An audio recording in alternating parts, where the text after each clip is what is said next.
Wake up, Lincoln. Come on, it's 6 o'clock. Rise and shine, rise and shine. It's time for Early Break, brought to you by Gaina Trucking. Live from Lincoln, America. Here's Jake Sorensen. Did seem kind of meh. Husker Online, Steve Sipple. Surprisingly good. And longtime college football assistant coach, Bill Busch. I want to buy a couple ducks. I'm bringing 2 ducks to the office. This is Early Break.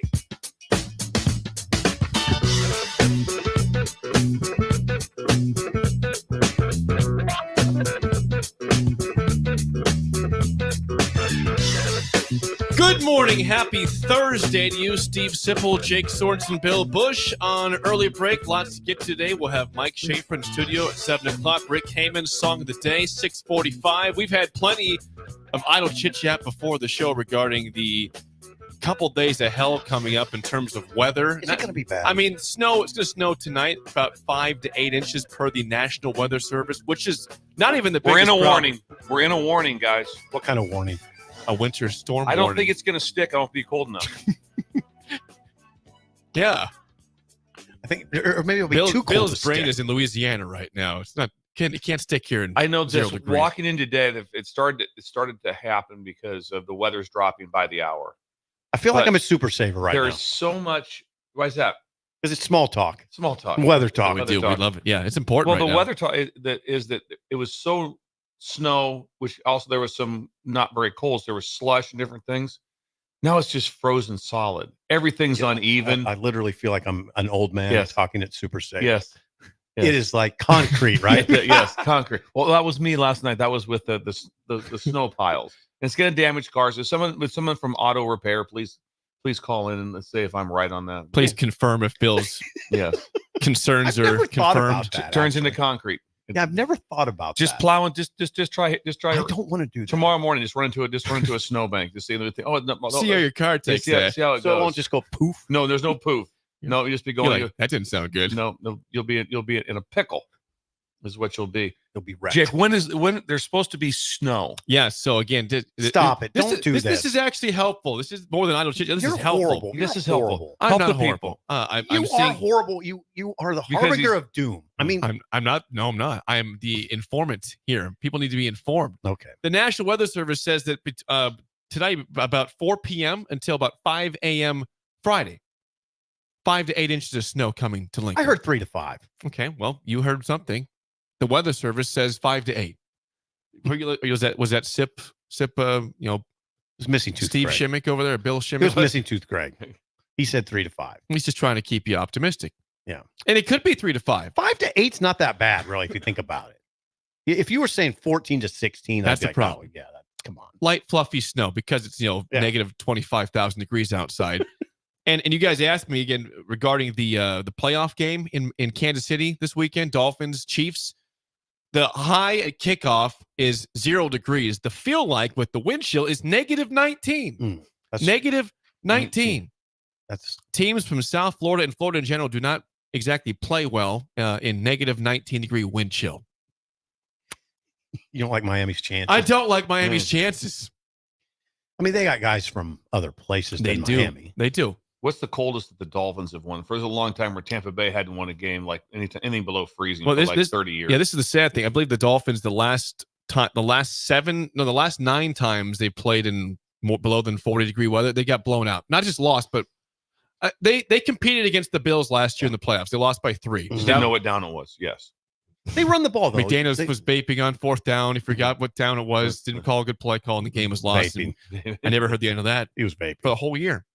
Don't get me started. He was vaping. I'm not denying he Don't was get me vaping. started on McDaniel. He was vaping. I mean, if they had Vrabel standing on the sideline, I'd feel a lot more confident. I like Mike. I'm a big Mike Vrabel fan. Just I like that somebody dude. other than a video game coach. I mean, I believe you texted me a week or two ago saying I'm starting to change my mind on your head coach. I've got text evidence about that. I like his offense, but shouldn't he just be an offensive coordinator? I mean, shouldn't that be the way that That this team works? has made 2 straight playoff appearances under Mike McDaniel. Now, That's I think fair. they fell That's fair. short. That's fair. They should have won the division this year. They had a 3-game lead with 5 games to go. They blew that. It's inexcusable. It's totally fair. I'm But not they're going. too- I'm not going to go all negative on coaches. I'll just let Sip handle that. I'm not a big Yeah. McDaniel fan. He doesn't project well on the sideline. I just like a dude over there that I can say, yeah, that's a leader, not somebody who's buried in a play sheet. That's all I'm saying. Well, they're good though. They got a great offense. It's not going to be a great cold weather offense. So no, they Let's do go run, back to the they run weather. It's ball dropping right now, guys. Yeah, Temperature is dropping as we talk. Wind's picking well. up. Hey, speaking of the Yeah. Dolphins, I just got a text. What? Mike Nobler, video guy for the Dolphins, just texted me. He says, listening to you guys on the way to work right now from Miami. That's Mike incredible. Nobler. Sorry, The Mike. Nobler. Sorry, I was talking about McDaniel. That's very noble.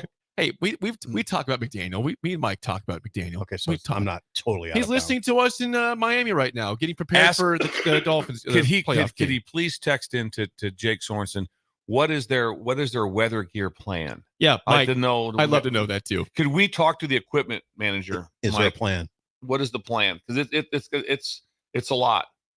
I tell you what happens also where it's so shocking to your body. I didn't play it or know, but I saw my players describing it. We played in a game very similar to this at Minnesota. I don't think it's probably this cold, but there was no water. I mean, the only thing you could drink on the sideline was hot chicken and noodle soup. Is that right? Because everything else was they frozen. had that. Yeah, we had that on the sideline because everything was frozen. You couldn't drink any water, nothing. It was ridiculously cold. It was below zero. I don't know, about 2000 and 14, 13, something like that. I don't know. Anyway, my point of it is this. My point of it is that when you sit on the heated benches and you put your feet in them, you have your helmet on the heater, and you have a coat on, all stuff, it works. It helps. When you depart 2 feet from that bench, the shock that hits you, it's like walking out of like being in here in a t-shirt and you walk outside. It just knocks you out almost. And so all of a sudden, also, if you've done any sort of sweating or you're heated up and you depart, it's like, it's unbelievable. So I told the players before the game. Now, don't get me wrong. It was so cold. I complained about how cold it was, and I was in the press box. I was in the press box. I go, I really can't take it. They're the guys that feel like, really? Aren't you like warm up there? You should be warm up there. But so I told him, I said, listen, here's the deal. We're getting ready to go on defense, guys. We have to get up off the benches, ready to go, get our bodies going. So we're ready to get out there and stuff.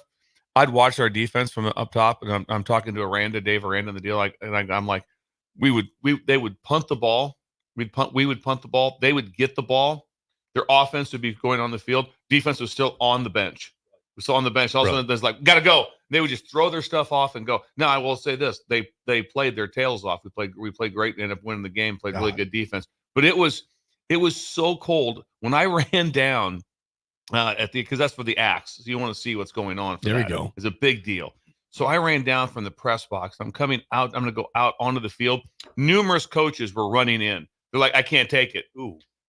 Thomas Hammock, the head coach at Northern Illinois, says, I can't take it. He was coming back. He goes, I'm not sticking around to watch him carry the axe around. I'm going inside. It was, Congrats, I'm going inside. I'm done. And honestly, and it was cold. It's not as cold as what this will be.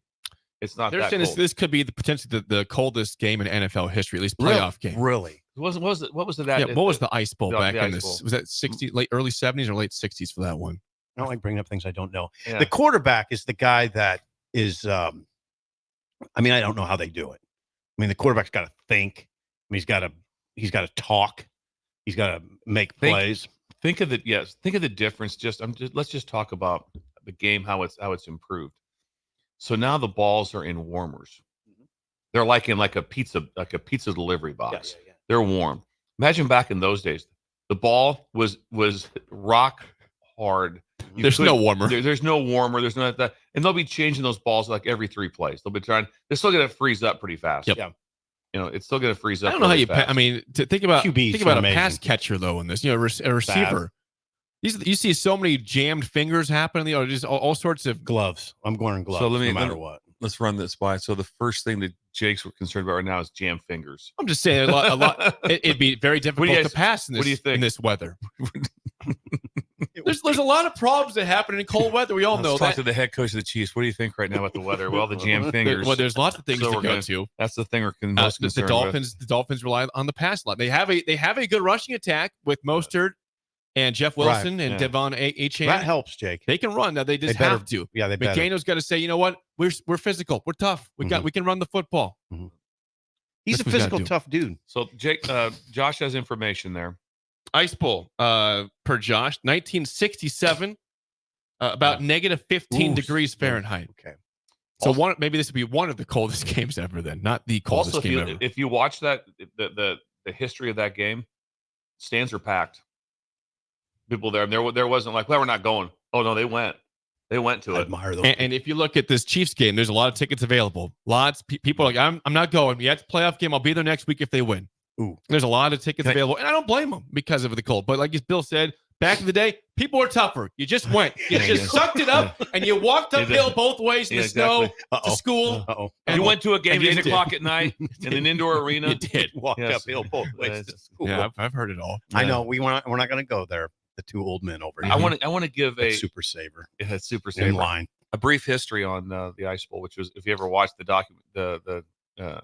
Please give what was me it? history. Documentary, is that right? Something like that. Yeah, make it brief. Yes. What they had was it was genius. They had a heating system for the field. So they had that ran. There was at Green Bay, Lambeau Field. Okay. They had hot water pipes underneath the field. Hot water. That's what heated the field, which they had. But what they did instead of heated the field, they put a tarp over the field. So when they ripped the tarp off, the condensation just froze like concrete. That's why it was the way it was the Ice Bowl, because it just nice job. It just froze it. Yes, You've watched that. Yeah. Oh, absolutely. It's incredible. So it was an error. It was an error. Yes. If they had just left the tarp off, it wouldn't have got the condensation build up, because science is one of my areas. I think of my 14 ACT is one of my higher areas. Don't say that out loud. Yes. Don't say that out loud. That's interesting, though. It was human error that created the Ice Bowl. That's knowledge right there. I like that. That's good history right there. Yes. I like that. Anything else for idle chit chat before we move on to the big news of the day? I do want more snow, because more snow's coming. Because when I take Sugar for a walk, oh man, she loved the snow. She never walks on the sidewalk or anything at all. She's in the snow the whole time. Twice, last night was the greatest walk I've ever had in my life. It was kind of right at dusk, and there was no wind, and it was nice out. And then I talked. God, we did this at the same time. Yeah, I must have the same walk. Romantic. How many? Yeah, I took and I was just like Bill. I was like, this is incredible. How many people did you talk to? Because there's also a lot of people out kind of cleaning off the kind of like, hey, I'm trying to just kind of clean off my driveway. Wasn't there? Where's people I talked to? Out in my neighborhood. And I don't talk to people like you do. I talk to everybody. He's not quite the social butterfly like that. No, I try to avoid him, actually. Turn the other way when they're trying to talk. You do that one? I don't. I talk to the. Yeah, I definitely try to avoid. He braces it. That's Idle Chit Chat, sponsored by Newton's Lawn Care. Call or text Andrew at 402-440-6297 to plan for 2024 your spring fertilizing plans. Andrew, again, 402-440-6297. He'll be at my house today. No way. 1 o'clock. Just wants to kind of see how the snow looks on it, how he feels the melting's going to go, and how we want to get started right away. Let's get an evaluation. I can help you with that. He's also coming over with his brother, who we all know, Wes. Yes, West. East Lincoln West. East Lincoln West is coming over. They're getting the cabinets. Oh, that's right. They're coming over at 1 o'clock. So very excited about that. I got breakers coming over. Yes, 1 o'clock. Yes. All right. Party at Bill's house. Party at Bill's. Yes. All right. Yesterday, of course, big news in the world of both NFL and college football. We feel bad for Pete Carroll, because Pete Carroll, gets let go by the Seahawks. He's, of course, a legendary coach in college, now the NFL, a Super Bowl champion with the Seahawks. And then within an hour or two, his news of being done is buried by the announcement of Nick Saban saying he's retiring at Alabama. Both guys are 72 years old. Both have had legendary careers, but Pete Carroll had 2 hours to be the guy, and now it's we're on to Saban now. It just went. It'd be like a bunch of reporters probably standing around someone talking, and all of a sudden somebody else, hey, so and so's available, and it just went over here. Saban. Nick Saban at Alabama had 6 national titles, 9 SEC titles in his tenure. 7 total. 7 total with LSU, and 11 total when you go back to LSU for conference titles in terms of his tenure and his success. He won 7 in the SEC. 7 national titles. 7 national. He won 11 SEC titles, which is amazing. There's a lot of amazing. I mean, the thing that really jumps out at me is that 9 SEC championship games wins. He won that SEC championship game 9 times. So he won it more than half the time. I think that also jumps out the most, and also with that, and this would be very true of the brilliance of Tom Osborne, because Coach Osborne lost to Clemson. Yes. If they had won, it would have been national champions. And then they lost to Florida State, okay, where they would have been national champions. They've lost a couple games to national champions, but they would not have been in that.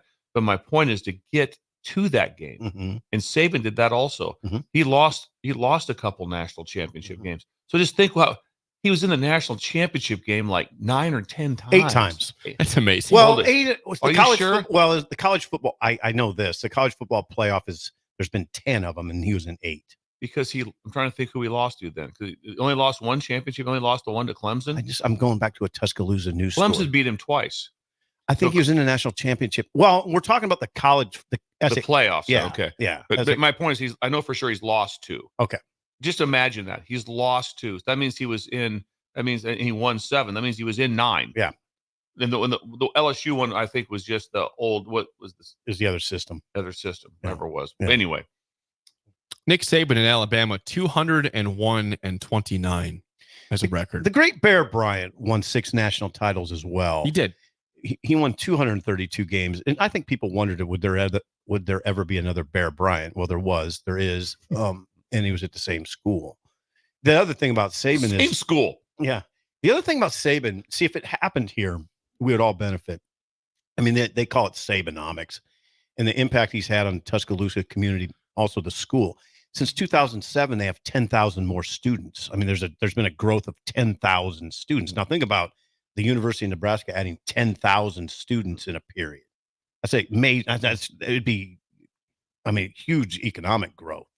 Be incredible. Yeah, yeah. So he's had that. The Haymarket would be packed. Yeah. Every day. I don't know about that, I don't but know about that. he's had incredible impact. Now, speaking of being buried here, again, Pete Carroll buried by Nick Saban. Report right now. Breaking news. Whoa. Breaking news as of this Do minute. you have any sort of like some kind of I don't music? have Should. that. We need some music. Some See, breaking news does music. not break very often that's a between really 6 to 8 a.m. Typically doesn't. Josh, we need to look into that. We need Josh, music. get some breaking news. We got the breaking news. I need to okay. This is via ESPN. The Patriots and Bill Belichick are expected to part ways today after 24 seasons and 6 Super Bowl titles. That's per Adam Schefter, Icons. ESPN. So in a span of less than 24 hours, Pete Carroll done in Seattle, Nick Saban retiring from college football, and Bill Belichick out in New England. Hello. I mean, Breaking that's a news lot at this moment. Hey, that's what a if, lot. What if those 3 get together and take the Rams job? I mean, the Chargers job. All three of them. All 3 of them work together. Who's How would that calling work? the shots here? Saban at DC. Okay. It'd be incredible. Maybe Belichick. Who's the head coach of those? I'd probably. I don't know who the head Where do you coach would be. where I do don't you know, go? but it'd be nice to see those guys together. I'd put Belichick as the head coach. Yeah. Saban would have to coach defense, but isn't Carroll a defensive guy? Carroll's a defensive guy also. So you'd have to. So I want you to think about something right there. What was just said. Everybody gets all excited about that, man. We're throwing the ball around the yard. We're doing stuff, man. Offense. 3 icons. Good point. What are they? Defensive dudes. All defensive dudes. I mean, All defensive dudes. the best coach in college football history, the best coach in NFL history. Yeah. Both defensive guys. Geniuses. Because they understand everything about the game. Because you're so more in tune to what's going on the other side of the ball. I'm sorry, Jake. So- sorry, the McDaniel thing. I'm not trying. It's okay. Hey, listen, they made the playoffs back-to-back years. It's fine. Wait, Yeah, I'm not going to. they probably don't have an all-time great. That's fine. God dang, what a day. Yeah. Now, what if What a Harbaugh 24 leaves hours. today? What if Harbaugh leaves today? Just keep burying all the major stories. Hey, Belichick, no, it's my time. Harbaugh's moving on. I mean, it could happen. That could happen. It could too. happen. Yeah. This could be the most incredible 24-hour news cycle for coaching maybe ever. I don't even know what to say right now. Those are huge, 3 huge stories. Saban's the biggest, or is Saban? Oh, I don't know. Is Belichick the biggest? It depends on where you're at. To me, it's clearly Saban. That's just that interests me much more. But I'm not also, denying any of those other 2. But that would be the story for me. Also, I mean, Pete Carroll came within a play of winning 3 in a row. He did. Came within like one play of winning 3 in a row. He also came within one play of winning 2 Super Bowls in a row. What was their record, Jake? Who? The Seahawks. This year they were 9-8 this year. Yeah. So they whacked 9-8 this season. They whacked him. They had a couple rough games to end the year, but they did win their last game of the season. It talked about it in the article I read that it was pretty clear that he was let go. He did not retire. He was let go. He kept saying, "I got plenty of energy left. I'm not done." So he's made it clear that I'm. Yeah, this is not me resigning, retiring. On Monday, he said, "I am back. I'm coaching this team." And then it was just kind of they said as they kept talking. Finally, it was like this is what they agreed upon because that's what it was. Interesting. The Saban news seemed to take people by surprise. You told us for a full month. You said watch out for Saban retirement. Yeah, so shout out to Sip on this. I had a text yesterday early morning that told me that this was happening, but it wasn't. But Sip broke the story. Sip was on this for a month. I did not break the story. You were on it for a month. We just had information that suggested they were making some moves behind the scenes to get ready. Now, Saban. Now, I don't want to turn this into a negative direction, but I was struck by a paragraph in the ESPN story. What do you got? A regular a pundit. This was in the meeting Wednesday with players. He thanked his players. This is according to Chris Lowe of ESPN. He thanked his players for the way they bought in and told them that he thought out this decision carefully. But with the way college football, don't kill the messenger here. But with the way college football has changed in terms of the transfer portal and tampering, NIL being used as a guise for bidding for high school players and transfers, and the recruiting calendar being extended, he told his players that the time was right for him to retire. I wondered if all of that would have an impact, and I think it was the impetus for him leaving. 72-year-old doesn't have to deal with it. There's probably an impact, and I also think it's just pure brilliance by him to make sure, and as he's walking out the door, which is that he makes a statement. This is not going the right direction. I've always said that we all know it's not going the right direction. The only positive has been is when you turn the TV on, the games have been really good. Yeah, they've been really good to watch. But how it's going, when you're going through a situation like a lot of teams are, where it's like, just look at Notre Dame again. This is not a negative to anybody. They got a new quarterback. It was that someone was very negative on Will Howard because he talked about number one thing, I beat the team up north because Urban started that. Meyer started that. Was he started calling the team up north? He wouldn't say Michigan. Talked about me. The guy's like, you've been here a week. You've never even been. You didn't grow up in this system.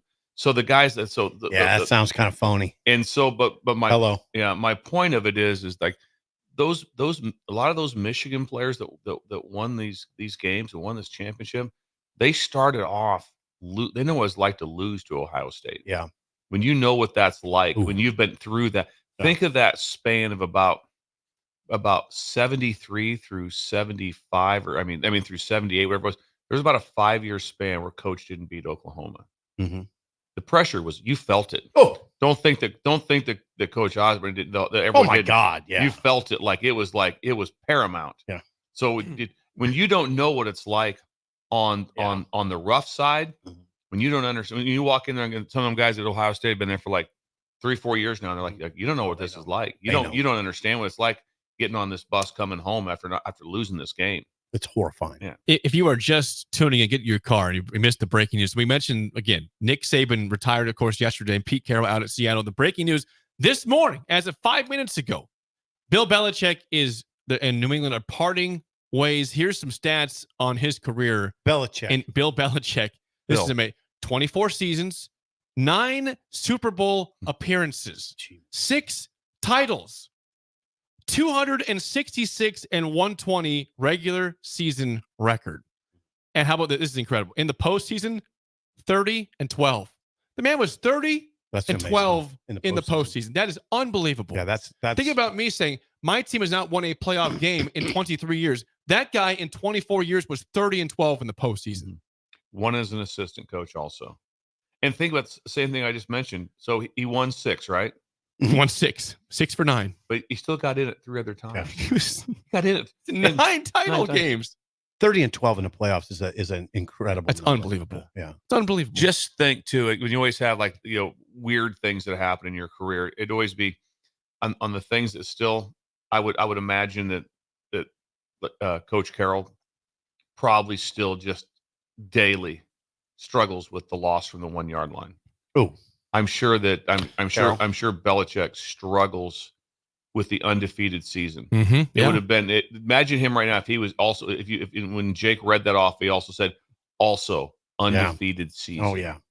Imagine if that would have came up like that. You don't see that as much. Saban has a couple losses, but the one where they got beat by Clemson. Trying to think. Clemson. That was when Trevor Lawrence was a freshman. Okay. They beat him bad. Clemson beat him bad. Clemson The other beat one wasn't. That was they made the 2-point play, was it, or however that was? They made the to Renfro. Yes. Oh yeah. To Renfro. Yeah. But anyway, I don't know if Coach Saban has those crushers where you have a hard time getting out of bed. Yeah. Where you just go, because those other ones, those would be the ones you'd be like, that's hard. You just keep giving it to Marshawn Lynch at the 1 yard line. You probably win that game. They couldn't stop him in that Super Bowl. He gave it the interception at the 1 yard line is inexcusable. And then you're right. The other one is just crazy, unfortunate. But what a day! You got two of the absolute best coaches of all time. And Pete Carroll. I mean, three of the best coaches of all time, all done in less than 24 hours of each other. Like you would think you want to give them all their own day. Can't do that. So Saban, they all get it at same time. Belichick and Saban are both 72, and Carroll is what? Carroll's 72. Oh, are they all 72? I know Pete Carroll's 72, and so is Nick Saban. Belichick might be. I thought for some reason I read that Pete Carroll was the oldest. Okay. He's oldest by a few months for sure. Josh. He is 72 though. Yeah. Josh hit it. I checked that. Belichick is 71. 71. Okay, so he's the young guy. He's the young guy. Carroll and Saban 72. Yeah. Belichick is 71. All done. Now, so go ahead. You would never guess Pete Carroll would be in 72. No, he's very virile. Yeah. he's stern. Yeah, he's stern. Now, as there's 4 replacements for Saban, I heard Feldman last night, Bruce, say Lanning, Dan, DeBoer, or Sarkisian. No Kiffin? Didn't hear Kiffin. I think Kiffin gets mentioned in this. Okay. It sure seems. I'm fine with that, except Alabama is such a buttoned down program. He's a little loose for it. He's a little loose. I need more seriousness. Okay. You want to have it run as Saban ran it, but at the same time, can anyone do it like he did? If it's like, hey, if someone's trying to step into those shoes and be, okay, I'm going to do it just like he did. Everything he did, I'm going to do it just like that. I wouldn't do that. But he's not. But it's not him running it. And you'll see. That's why if you take a look at people that did things the Belichick way, assistants that left there were, they were huge failures. Really? Yeah, McDaniels went twice. Josh McDaniels went failed twice. Didn't go anywhere. Patricia went to the Lions. That didn't go well. Charlie Weiss. Yeah, Weiss went really well. Yeah. No, you're right. I Romeo Crennel. Now the NFL is way different because sometimes you just get dealt cards you just can't get out of the way of. You're just like, they just made a bad pick, whatever happened, you just can't get out of the way of it. So I that's harder. That's harder to do. The thing where I disagreed with some of the pundits is that they all like Feldman kept saying it. You got to find a guy who's willing to jump in there and follow a legend. I think most guys, you can push back, but most guys I've talked to over the years, coaches in your profession, that they just say, no, I'll do it. I'm not worried about that. Yeah, the real dudes are like, the real dudes. I'm not worried about that. It seems like a media narrative that's created. Now, it might be hard to find somebody who wants to jump into following that magnitude of a legend. No, there's also a slight difference. Do it. There's also a slight difference now with the 12-team playoff. Because now if you're sitting in Oregon going like, well, what Oregon would have got in this year? Probably would have got in even this year. Had a good chance. Yep. So they can get in. It's like, hey, we have a chance here. We can do. It's not. So what are you saying that lessens the pressure? You don't have to leave. You're not sitting there on the outside going like, well, how do I win a championship from here? I thought you meant that would diminish the pressure a little at Alabama. You can get in. Yeah. You can lose a couple times and still get in. In Alabama also, it does both ways. I think you're accurate. But I'm thinking if I'm at Dan Lanning at Oregon, I'm going like, okay. Before I'd be like, I gotta go. They're loaded up, and they're really good. Yeah, Oregon's loaded up. They're right really now. good. And sometimes you want to. The question is in your mind as a coach is, okay, what if I get a national championship to Oregon? It's never been done. God, good point. That's a big deal. Good point. That's a great point. When it's never been done. Yeah. And so if he goes to Alabama and has some success, say someone's there, it's year 3 and they win a national championship, that's great. But what would it be to win it someplace else? Lanning might be a tougher decision for someone like Lanning. I don't know. It'd be a tough decision for anybody, I suppose. For Sark, it'd be tough. I didn't know that Sark is very popular in Tuscaloosa. He must have made a very good impression. That's what Feldman said. They were really good. Yeah, when he was there. Now DeBoer, Jake. See, I use DeBoer versus Kiffin. DeBoer's a button-down, no-nonsense guy. That's what I think Alabama needs. I like Lane. I like him, but he's kind of nonsense. You know, he's going to send out strange tweets. He's going to tweet. Yeah, I don't like the fit. I like Lane. I don't like the fit at Alabama. Now Lane had success. It'd be like Leach going to Alabama. It wouldn't make sense to me. He's been at Bama. He's been at Bama. Yeah, he's a play caller. I think he's liked there by the fan base. Yeah, he's a play Don't really caller. speak ill of him. No. But there's a big difference between being a play caller and being the head coach, running the program, being the guy. Big difference. Just imagine if something does happen in a day or two that Harbaugh does leave, and Michigan and Alabama are open at the same time. No, we've contemplated that. I've raised that. I think it's happening. Come on, it's happening. The one I didn't know about for sure was Saban. Harbaugh's got to go, right? He's got to go. It appears that way, but if you're not on the inside, I always say, who knows? Who knows what's being said? I just don't know if he wants to deal with all of this stuff. He would have to continue dealing with it well into next season. Well, it's not done. No, well into next season. Yeah, it's not done. Why deal with it? I mean, he doesn't have to.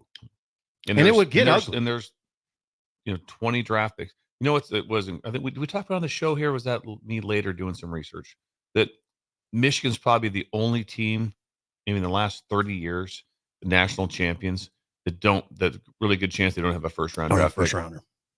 I don't know.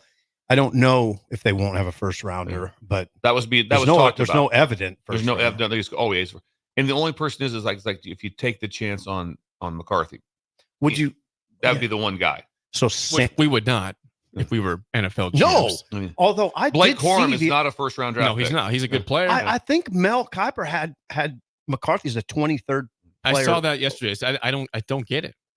You watch him. I don't get. You saw that too. I saw that. Yeah, he was seen as a first round draft pick by Kiper and I think McShay. They both guys feel the same way. And maybe they're saying because he may not leave. I don't know. I think that if I would see it heavily that he may leave if Harbaugh leaves, because that team. Does anyone think right now is Michigan ready to contend next year? I don't know what they have back exactly. I'm not sure. Defensively, they are back right front. Defensive front. Jeez, that front. So if those guys are back, you have a chance. Oh, you have a chance. Bill. My lasting memory of the game against Washington is them blowing up the Washington offensive line. They did a good job on defense. They're very good. When we come back, we'll get some more reactions, some texts regarding the breaking news. Bill Belichick done in New England. More next on Early Break on the Ticket. Okay.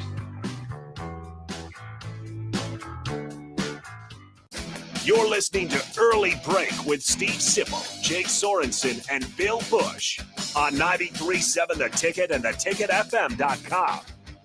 This is Brad with Midwest Bank, proudly serving our Nebraska communities for over 70 years. We're a community bank, making local decisions, supporting local organizations, and helping local businesses and farms succeed. We are dedicated to serving our clients and helping them meet their financial needs with sound, innovative banking solutions. From an array of checking and deposit accounts, cash management services, to small business, real estate, and ag lending. We're here for you. Your community, your bank, Midwest Bank. Find out more at midwestbank.com.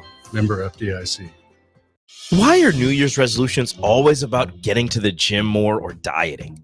We fail ourselves before the first month of the year is already over. Why not resolve to eat better, tastier foods in 2024? Look no further than Fuhrer's Cheese Spread. Stop eating your apples, vegetables, crackers, and chips plain. Give them some flavor. Fuhrer's Cheese Spread awakens your taste buds. Now that's how you start a new year.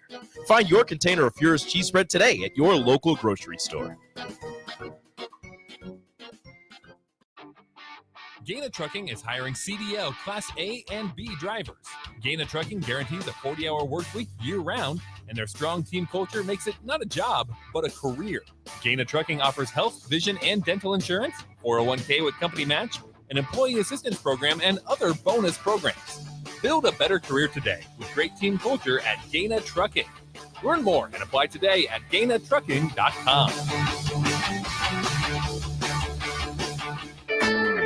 Golfing in 72 degrees and perfect conditions in Nebraska doesn't seem possible in the winter, but it is. Double Eagle Golf is your escape from the bone-chilling cold outside and a reason to keep your clubs out year-round.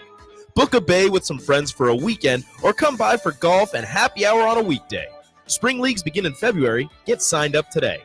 That's all at Double Eagle Golf inside the Kinetic Sports Complex at West O Street. Online at doubleeagle.golf. Husker fans, your fourth-ranked Nebraska wrestling team needs you to pack the Bob Devaney Sports Center on Friday, January 12th for their Big Ten home opener and a top 5 matchup against number 2 Iowa. The duel will begin at 6:30, and the first 300 fans will receive a Nebraska wrestling shirt. For more information or to secure your tickets, visit huskers.com/tickets or call 402-472-3111. Rosie Sports Bar and Grill. Open for lunch and dinner at 10th and P or at 1501 Center Park Road. My dream was to work in commercial banking, but it required a college degree and I didn't have one. I found out that Doane had classes for adult learners on the Lincoln campus and online. So I earned my bachelor's degree, and 5 months later, I landed my dream job. I decided to continue my education, and now I'm working on my MBA at Doane. For me, the Doane experience has been life-changing.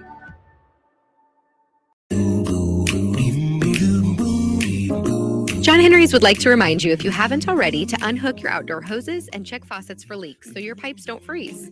As the official plumber of the Huskers, you know who to call when a plumbing issue arises. From frozen pipes to clogged drains, we can help you protect your home this winter. Give John Henry's a call today to schedule at 435-5555. John Henry's Plumbing, Heating and Air.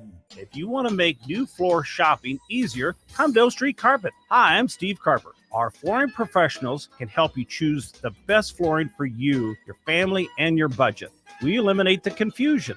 Even better, you'll be enjoying your new flooring much sooner. No 6 or 8 week waits. We'll install right away and save you money on installation. Floor shopping made easy every day at O Street Carpet. O Street Carpet. 1732 O Street. Family owned and operated. Always the best value. Make the 2024 deer season your best yet. Come to the Nebraska Deer and Game Expo Friday, January 19th through Sunday, January 21st. Check out the hunting seminars. Browse the hunting and outdoor exhibits. Sign up for the Dylan Blind giveaway. Compete in the Big Bucket Monster Shed contest and try the 3D shoot and more. Buy your tickets at the door. The Nebraska Deer and Game Expo, January 19th through 21st at the Sand Hills Global Event Center in Lincoln. 84th and Havelock. Presented by Whitetail Properties Real Estate. Nutrition Authority presents Activator. University studies have shown that Activator helps with building muscle and strength while decreasing body fat. Activator is for male and females of all ages who want to look, feel, and perform their best. Activator can only be found in Nutrition Authority. Stop in, call, or visit us at mynutritionauthority.com.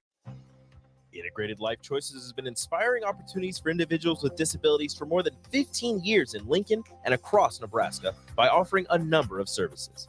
From group homes to independent living resources and job training, you'll find the support that allows people to live fulfilling lives. They're also hiring. If you're looking for a rewarding career supporting people with developmental disabilities, you can check out open positions along with learning more about services at ilc.net.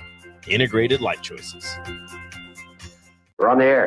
Back Well, party's starting early today, isn't it? to more of Early Break with Sip and Jay, brought to you by Gaina Trucking. On 93.7 The Ticket and theticketfm.com.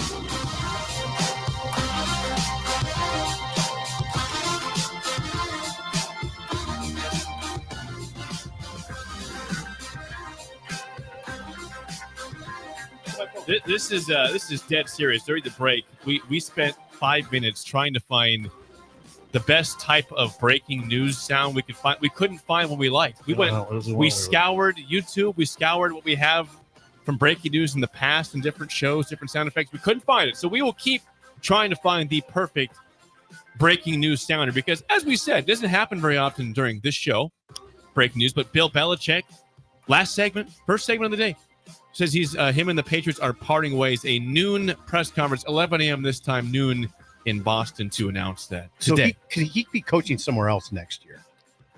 You've heard a lot of smoke about the Chargers and Bill Belichick. I still think that Harbaugh is in play with the Chargers also. Who would you take? Harbaugh or Belichick? Seriously. Who would you take right now? I think Harbaugh has more zip to him than Belichick. Belichick's 71 years old. Bill? I don't know.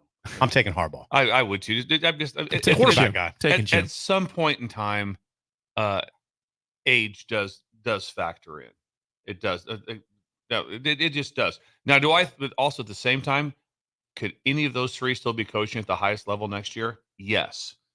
So, but I'm saying 100. I'm saying going someplace new, and then you look at it and go, okay, now you want to hire a guy. You're hoping, at least in NFL, you're hoping for what? Can I get an 8-year run out of the person? So we want him to hurt till he's 80. Right. I don't know. That's what makes it hard. That would always be hard, I think. But now, could all of them still do it? 80. Yes. Yeah. Yes, he could, and especially at their current job. Yeah, I think Jim makes sense. The quarterback piece makes sense. I just couldn't imagine because like the NFL, there's no one there. Season's over, everyone's gone, the building's empty. Imagine what it's like at Alabama today. In what? How the team's there. Yeah, I mean, maybe I'm sure they're probably back because Nebraska, they were back because they had a team meeting. They had a team meeting. So that's what I'm saying. Imagine just walking around there today.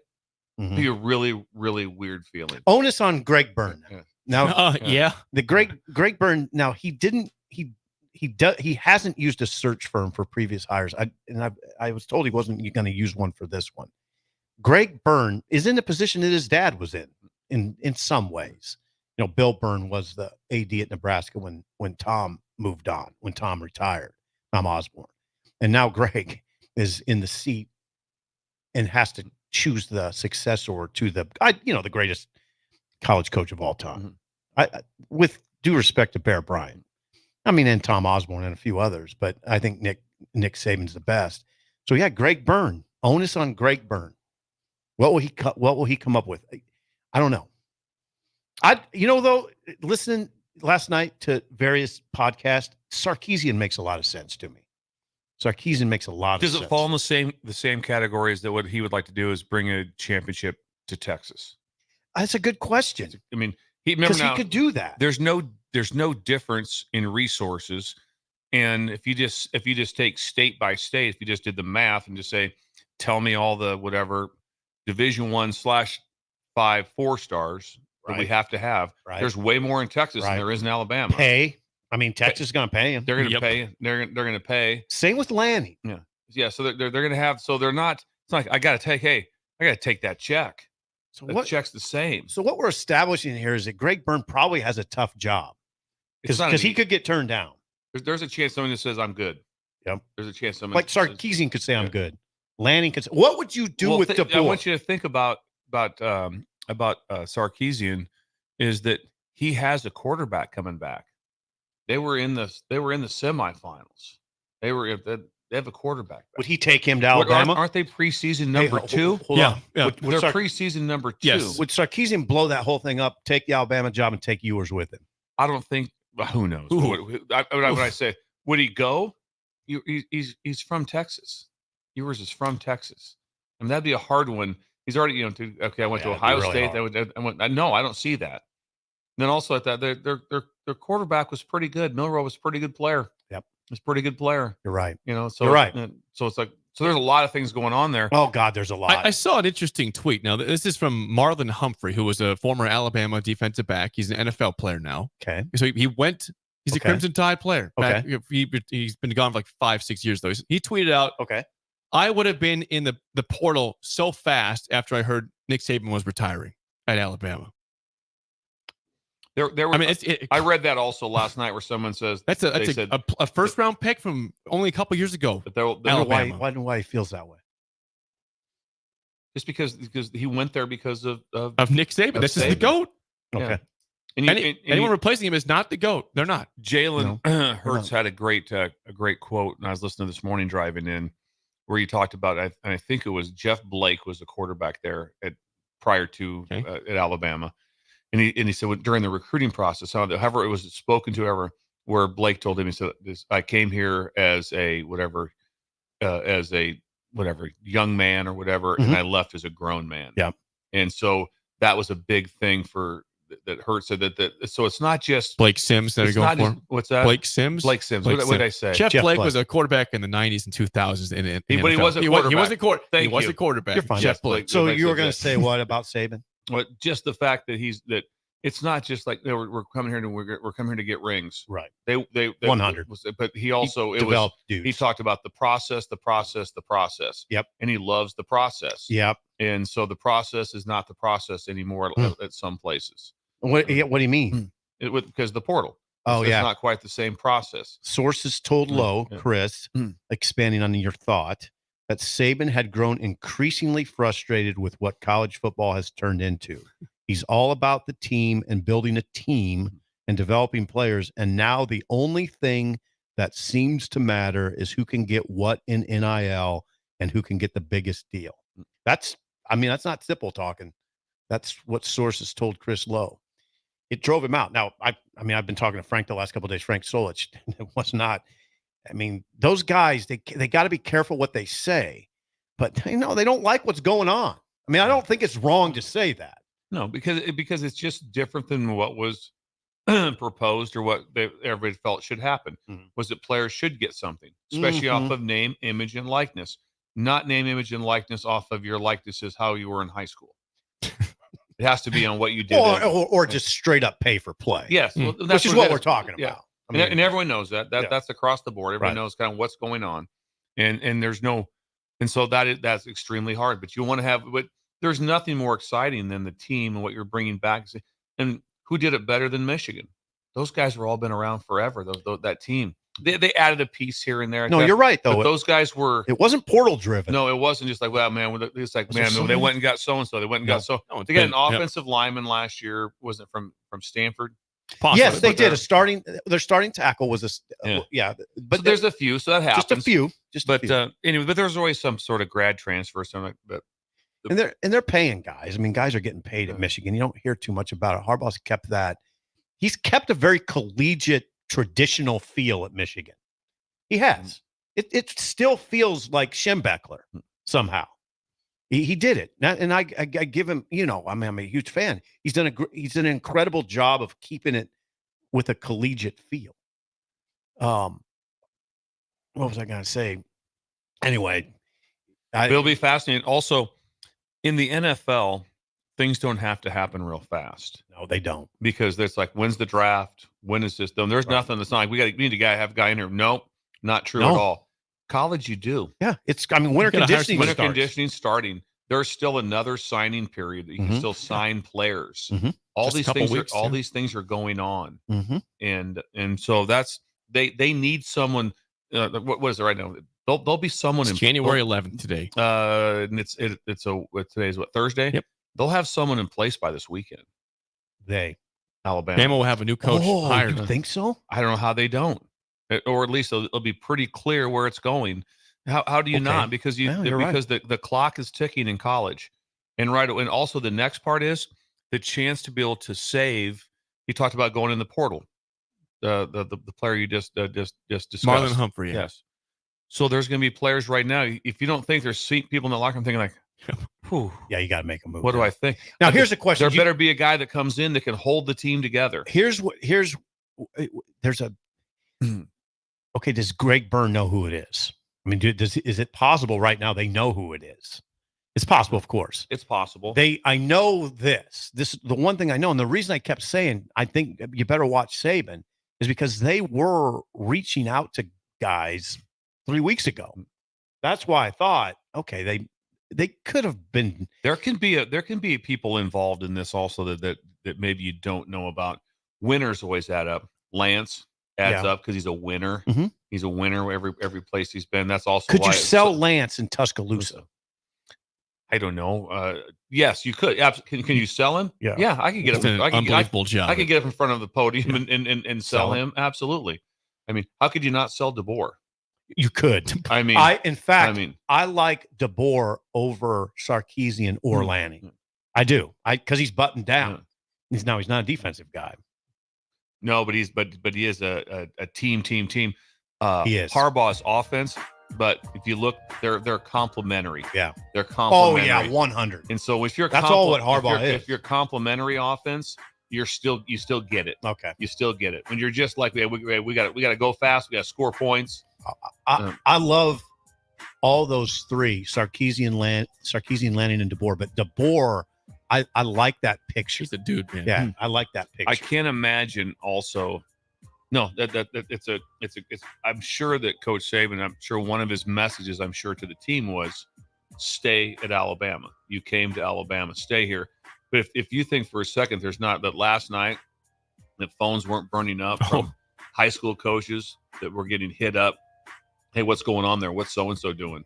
What's he thinking? What's going on there? Oh man, that's why you're right. You're right. Burns got to move pretty fast. You got to move pretty. You have to have somebody come in and say and steady the ship real fast immediately. Good luck with that. Following the quote. Just imagine what you're walking into. Just remember, Georgia's pretty good. Yeah, preseason number one. They lost. They lost. Were they 33-1? They've had a great stretch. Yes, they've been incredible. So that's what they're doing. Georgia's staring. Is LSU showing up? Probably got to put a team together. Oh yeah. Texas. And Texas whooped you. Texas whooped you. And they're coming in the league. Yeah. So number 2 preseason team. Yeah, Texas put. I read that last night as a chance that Georgia and Alabama. This is before the Saban retired, which doesn't matter so much right now. But just that Georgia and Alabama can play 3 times next year. This could happen for the first time ever. They're playing during the regular season, play in the SEC championship game, and could play in the playoffs because there's 12 teams. It's kind of fun. When we come back, Rick Heyman, Sauter Heyman Jewelers, song of the day, an early break in the ticket. You're listening to Early Break with Steve Sipple, Jake Sorensen, and Bill Busch on 93.7 The Ticket and theticketfm.com. Not many businesses can say they've made it 60 years, but Madsen's Bowling and Billiards can. With 12 bowling lanes and the biggest pool room in Nebraska, where else would you go to enjoy an afternoon or evening? There's a great daily specials like $2 Tuesdays, games of bowling, shoe rentals, draft beers, and tacos, all just $2 each. Have a delicious burger at EJ's Lounge before or after your bowling or pool session, and you'll leave satisfied. Madsen's Bowling and Billiards at 47th and Dudley. Concrete Industries, a Nebco company, has immediate job openings for precast production laborers. Concrete Industries offers great pay, health benefits, 401k, a wellness program, holidays, and paid time off. Apply today to earn a starting pay of $20 per hour and a $1,500 hiring bonus. Concrete Industries is hiring all experience levels and offers on-the-job training. Start your career today as a precast production laborer. Visit concreteindustries.com. My dream was to work in commercial banking, but it required a college degree and I didn't have one. I found out that Doane had classes for adult learners on the Lincoln campus and online. So I earned my bachelor's degree, and 5 months later, I landed my dream job. I decided to continue my education, and now I'm working on my MBA at Doane. For me, the Doane experience has been life-changing. Nutrition Authority presents Activator. University studies have shown that Activator helps with building muscle and strength while decreasing body fat. Activator is for male and females of all ages who want to look, feel, and perform their best. Activator can only be found in Nutrition Authority. Stop in, call, or visit us at mynutritionauthority.com. Make the 2024 deer season your best yet. Come to the Nebraska Deer and Game Expo Friday, January 19th through Sunday, January 21st. Check out the hunting seminars, browse the hunting and outdoor exhibits, sign up for the Dylan Blind giveaway, compete in the Big Buck and Monster Shed contest, and try the 3D shoot and more. Buy your tickets at the door. The Nebraska Deer and Game Expo, January 19th through 21st at the Sand Hills Global Event Center in Lincoln, 84th and Havelock, presented by Whitetail Properties Real Estate. Working at Continental in Lincoln isn't a job, it's a career. And right now, they've raised wages again, and they're hiring for production operators at $24.62 per hour, which grows to $28.97 per hour within 3 years. Skilled trade positions now start at $33.36 per hour, with opportunities to make more based on certifications. Continental also has salary jobs available and great benefits, plus medical and prescription costs at very low premiums. Dental, vision, and life insurance are offered at no premium cost to the associates with increased bonuses and vacation for new hires. To learn more or apply, go to continentaljobs.com with keyword Lincoln. Come work at Continental today. If you want all the latest technologies from those big banks, but you also want that hometown feel when you walk in the front doors, choose Midwest Bank. They have top-notch technology. They make banking so easy, and they also have the friendliest staff who will take their time to get to know you and treat you like family. You get the best of both worlds when you choose Midwest Bank. I live on the go, and now I can bank on the go. With Midwest Bank, I have everything I need at my fingertips. I'm volleyball player Allie Batenhorst, and at Midwest Bank, you'll love banking here. Concrete Industries, a Nebco company, has immediate job openings for precast production laborers. Concrete Industries offers great pay, health benefits, 401k, a wellness program, holidays, and paid time off. Apply today to earn a starting pay of $20 per hour and a $1,500 hiring bonus. Concrete Industries is hiring all experience levels and offers on-the-job training. Start your career today as a precast production laborer. Visit concreteindustries.com. Are you working in or looking to get into the electrical construction industry? The electrical workers of Local Union 265 are now hiring licensed journeymen and apprentices and are offering great pay and benefits. Call Mike at 402-875-1034 to apply. Start your electrical career today. Move over, Jake. I'm moving. Jeez. Thursdays are reserved for a man with a wider range of music knowledge than Jake could ever dream of. This is the golden era. You would hear this on any radio station. You know, it wasn't like it is now. Okay. You know, you got country, you got R&B, you got pop, you got rap, you got rock. They didn't have that then. You heard everything. A man who knows a good song when he hears it, just as much as a good diamond when he sees it. You get a diamond! Yes, I do get a diamond. I get a diamond, and that makes me happy. It's time for Rick Heyman's Song of the Day, sponsored by Sartor Heyman Jewelers, on Early Break on 93.7 The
Once again, your song of the day, Space Oddity by David Bowie from 1973, 464-5685. 1 is bad, 10 is good. Text your rating on Rick Heyman's Sartor Heyman Jewelers Song of the Day. David Bowie is a remarkable talent. That is a grand production. That is not my cup of tea. Not my cup of tea at all. I would turn that quickly. Tell me how you really feel about that song. I would go in the 2.7 range, 27765. 27765. I'm with Steve Sipple on this. I have great respect for Bowie. Yeah. And I believe the song is incredible as far as the skill set. Yes, it's a grand production. Yes. As far as interesting to listen to, it'd be more of a 199. Ooh. Yeah, 199. Wow. I would not listen to it. So we got a low 2, a 199. I'll go with the 5 just to make it, a little bit higher of a grade here. What do you really want to give it? I don't hate that song. I don't loathe it. It's not a high score for me. 5 is not that good of a score. It's just better than a 2 and a 1. Rick takes some chances. Yes, I like that. God bless him. What do you got, Josh, back there? You got a 6.5 from Josh. 6.5 from Josh. Well, we are joined now by Rick Heyman, Sartor Heyman Jewelers. Rick, good morning. Not the best scores today for your song. We love you, though. We love you. We do. We love you. What did Josh give it? 6.5. 6.5. Oh, of course. Josh knows what's going on. He's man. in a band. He's a band guy. Yeah, We're rubes. Remember, we are rubes. Yes. Yes. You are rubes compared to Josh. Don't forget. Bill and I, in particular, are rubes. I'm sorry to break into this huge breaking news day with my terrible song for you guys. It happens. 1973. Hold on, breaking news. Heyman brought in an awful song. And if I may say that going back 2 or 3 years when I was in the studio with you guys, just so the audience knows you don't have me around for my good looks and sparkling personality, I mentioned that NIL and expansion was going to run a lot of these coaches off and change the face of college football, and you guys disagreed with me. I don't think we did. I don't think we did disagree with you. I said I wanted a 16-team playoff so that we could have a level playing field, and you guys were all pish-posh, no way. So now we see what's happening, and it's great for Nebraska. I think it's wonderful. We need to get my coffee there. Yes, we need to get Heyman on with Herb Street. That'd be a good That's podcast. right. Heyman and Herb Street. Put me on. Okay, David Bowie, a weird cat. I wasn't into him at the time. Did get into him later on, but just a weird dude. But a kind of a brilliant genius. He started glam rock, where he would get up there with all this makeup and crazy outfits on. But he was really like a lot of very famous, outgoing people on stage or behind a microphone. He was very reserved in his private life, a very quiet guy. Didn't want a lot of attention. But this song has been characterized as psychedelic folk. They call it acid folk. Ballad. It represented Bowie's new interest in acoustic music. They wrote this song, he and 2 other people. They likened it to the Bee Gees' 1967 single, New York Mining Disaster 1941. And actually, David Bowie agreed. He said it was a Bee Gees thing. And it's one of the most complex songs Bowie had ever written. He storyboarded each section. That means, like, if you're going to do a TV show or a movie, you have a storyboard. Now, this happens here and here and here. So it's very complex. He talks about getting out of the space capsule, floating off into space. It's kind of like he's, lost all hope. He was writing this in a way that would lead to a rock musical. Back then, those were huge. Rock musicals. The Who did several of those, and it was a big deal back then. Real quick, I just want to talk about his relationship with John Lennon. He was petrified to meet John Lennon. They ended up being best friends in the end. He was invited to a party in 1974 in L.A. by Elizabeth Taylor, where John Lennon was there, and he sat there next to John Lennon for 2 hours and never spoke. But he asked for some paper, and he started drawing pictures of John Lennon. And then Lennon said, "Give me some paper," and drew pictures of him. Anyway, they ended up becoming the best of friends. So just what a weird, it's just magical times back then. I mean, just insane. Agreed. You meet a guy at a party, and you start drawing each other's pictures. You're 2 of the most famous songwriters in the history of the world. Okay. With that in mind, I'll keep it short. I've got so many Stump the Sippers here, and they're all good, but I'll shorten it up. Okay, sip first. Sip first. Was this song in 1973 on the Billboard Top 100? Did it finish at the end of the year higher, or in other words, better than number 32, or worse than number 32? 1973, end of the year.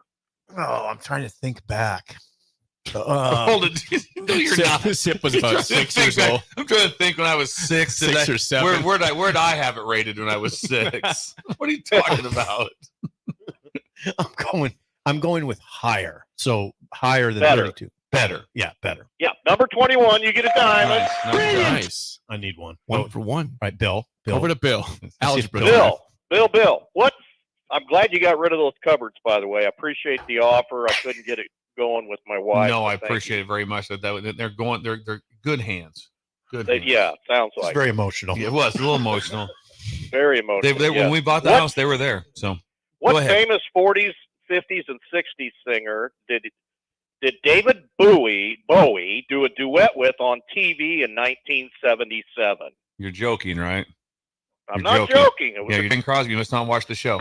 You get a diamond! We did that up on we the air did about that a on the month ago. show, Rick.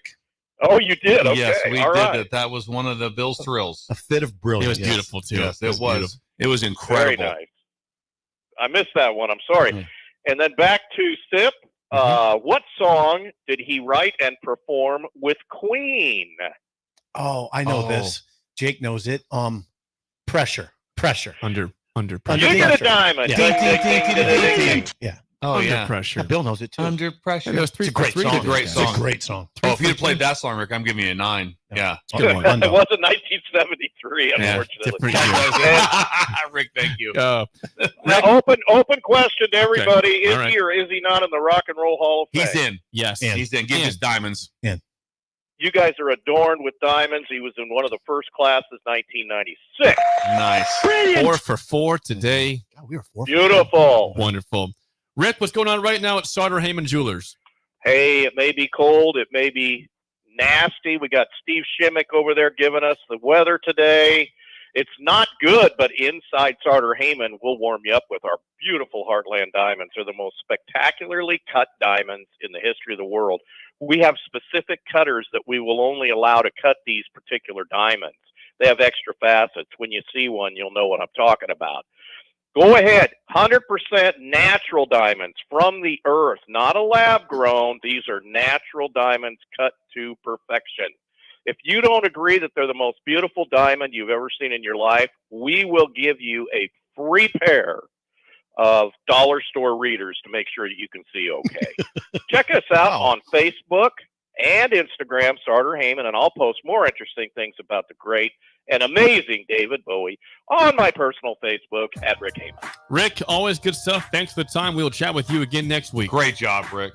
Bye-bye. Rick Heyman. Song of the day again is Space Oddity by David Bowie. Not high scores from us. Josh gave it a 6.5. It was psychedelic folk. That's right. That's not exactly in my wheelhouse. When we come back, top of the hour, back to the breaking news in the sports world, and Mike Schaefer's here next. An early Schaefer's break here. on the ticket. This is Lincoln's home for sports talk on the FM dial. Also online at theticketfm.com. On the internet. KNTK FM Firth, 93.7 The Ticket. You're listening to Early Break with Steve Sipple, Jake Sorensen, and Bill Busch on 93.7 The Ticket and theticketfm.com. Concrete Industries, a Nebco company, has immediate job openings for precast production laborers. Concrete Industries offers great pay, health benefits, 401k, a wellness program, holidays, and paid time off. Apply today to earn a starting pay of $20 per hour and a $1,500 hiring bonus. Concrete Industries is hiring all experience levels and offers on-the-job training. Start your career today as a precast production laborer. Visit concreteindustries.com. Vershawn Jackson, the captain here for The Body Shop. And man, did they hook me up with a great massage recently. The captain has a lot of stress in his life, as many people do. And for 1 hour, it was all relief. The team at The Body Shop gave me a deep tissue massage that hit every area that I was in pain at. Whether you're looking for a Swedish massage, sports massage, deep tissue, hot stone, aroma, or more, there's only one place to go. The Body Shop at 48th NA. Book an appointment today at thebodyshoplincoln.com. Gaina Trucking is hiring CDL Class A and B drivers. Gaina Trucking guarantees a 40-hour work week year-round, and their strong team culture makes it not a job, but a career. Gaina Trucking offers health, vision, and dental insurance, 401k with company match, an employee assistance program, and other bonus programs. Build a better career today with great team culture at Gaina Trucking. Learn more and apply today at GainaTrucking.com.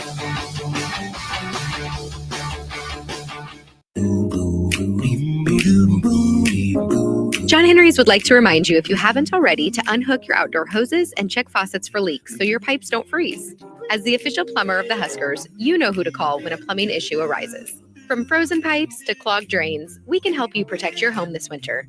Give John Henry's a call today to schedule at 435-5555. John Henry's Plumbing, Heating and Air.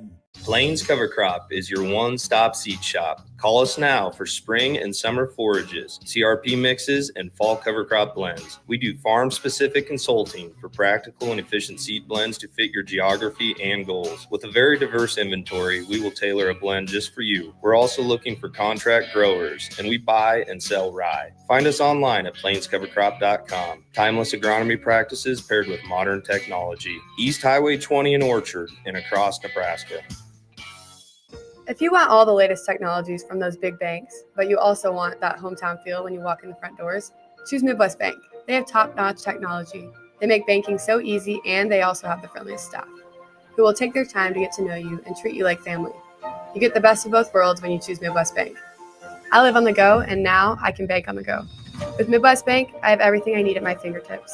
I'm volleyball player Allie Batenhorst, and at Midwest Bank, you'll love banking here.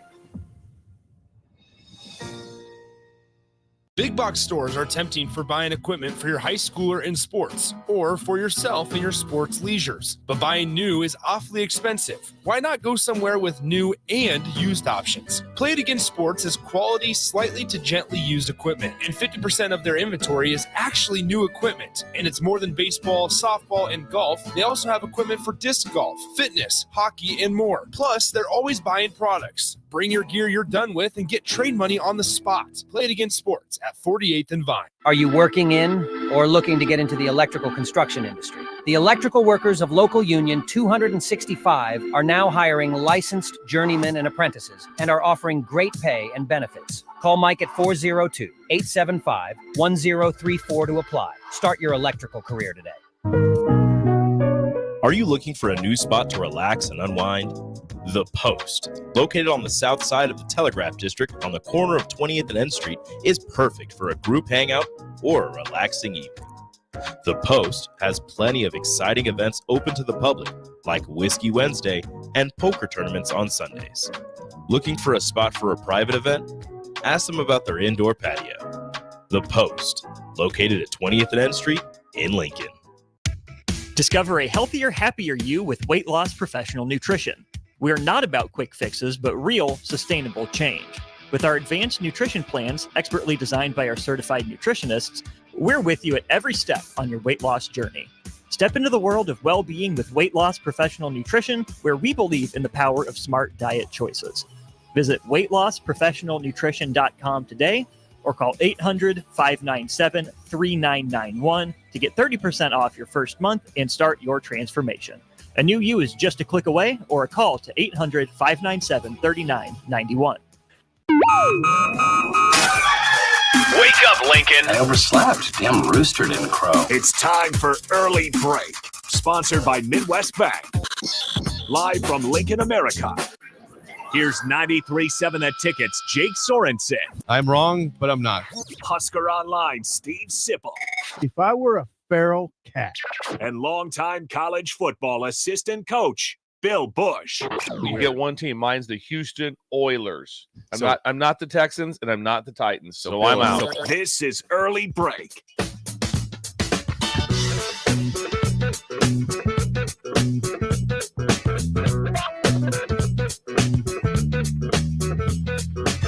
Welcome back to Hour 2 on a Thursday. Steve Sipple, Jake Sorensen, Bill Busch on Early Break. Hour 2 sponsored by our friends at Midwest Bank. Member FDIC. Location in Lincoln at 27th and Jamie Lane. New location coming by the end of February or early March to 70th and Pioneers. And Bill, Great location. What do we have today for Steve Schindler?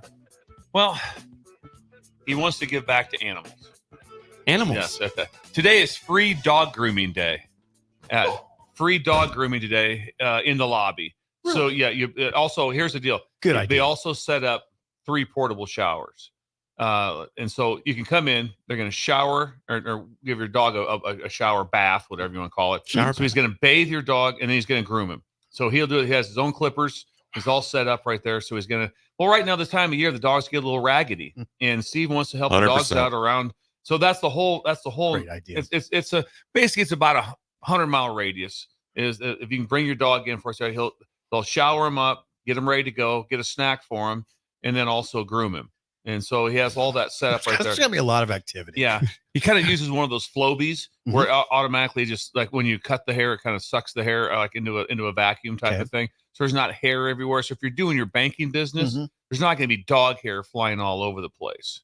So I think that helps a lot. There's a lot going on with that conversation. I mean, will it be caged off a little bit, or will the dogs just be open to the They're public? open to run around. Okay. Yeah, they're going to be open to run around. Some people are a little skittish. A little skittish. A little skittish. But Shindy has sort of a reassuring way about He's it. like a dog whisperer. They don't act up around Shindy. Okay. They don't. They behave.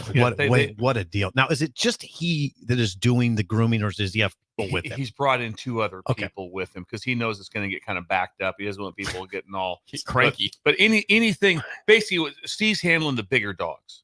So anything over 45 pounds. So St. Bernard coming in. The fun dogs, the big fun dogs Steve's handling. So he can kind of wrestle. He's a with big them. dog. Yeah, look at him. He can wrestle with them. Yeah, he's a big so dog. if you bring in like one of those, a little lap dog like that, that'll be handled by someone else. I have a kind of a dumb question. Is he going to wear one of those sort of smocks that you see Yes, like he will. barbers? That's not a dumb question. Okay. Not dumb at all. You got to protect the clothes a little bit. There's no dumb question. Okay. That's not. Yeah, he will have a smock on. Yes, absolutely. They will have that. Then they always serve hot chocolate, and they'll have hot chocolate. And Times. Yes, Times opens at 8:44. Okay. And then they're open all day until 4:44. Long day. It's a long day. It's a lot of grooming. It's a lot of grooming. They're expecting 200 dogs. They're expecting 200. So an enterprising citizen of the town would be wise to show up, just bring their camera and just take quick snapshots of these dogs after they get groomed, and then sell them to the customer. That would be a very good idea. It's kind of when you ride a roller coaster at Disney. Yeah, you get off the idea. Magic Mountain. Hey, you got $25. Got a picture of you right here. Yeah. $25. Yeah, It's like getting Ed O in the background of your of your roller coaster. Exactly. He was there. Yeah, he was at Magic Mountain like a week ago. 8:44. 8:44 to 4:44. Yeah. And again, and you can still get your loans also, which is really nice. There's a lot of people that really benefit off that interest-free loans. Shindy can do a lot. Yeah, there's a lot. He's the man. Yeah. He's the man. Thanks to Steve Schindler, Midwest Bank. They really crush it. Dog grooming. The Dog West grooming lot today. is the West lot still going? I mean, how long is the skating rink going? Oh, it's all up until February 28th. Oh God. Yeah, till February 28th. So it's still maintenance. Yeah, you got to enter through the back to the back alley. Still maintenance. Yeah, okay. Still taking care of that. And also, it's really important too. They also have like these. They brought in these huge dryers. And it's like when you go through and get your car washed at the end where they blow your car dry. Super fun, yeah. That's what they have for the dogs because Steve doesn't want them going outside in this cold weather. Yeah. With still having That's their smart. fur wet. And they goes, that's not safe for them. So he wants to make sure they're dry and happy and ready to go out the door. Yeah. Plus, they look hilarious going through those. They do. That kind of power. The dog's face when the like a hairdryer blowing on them. They It's love funny. it. They do. They love it. Yes. Great All right, stuff.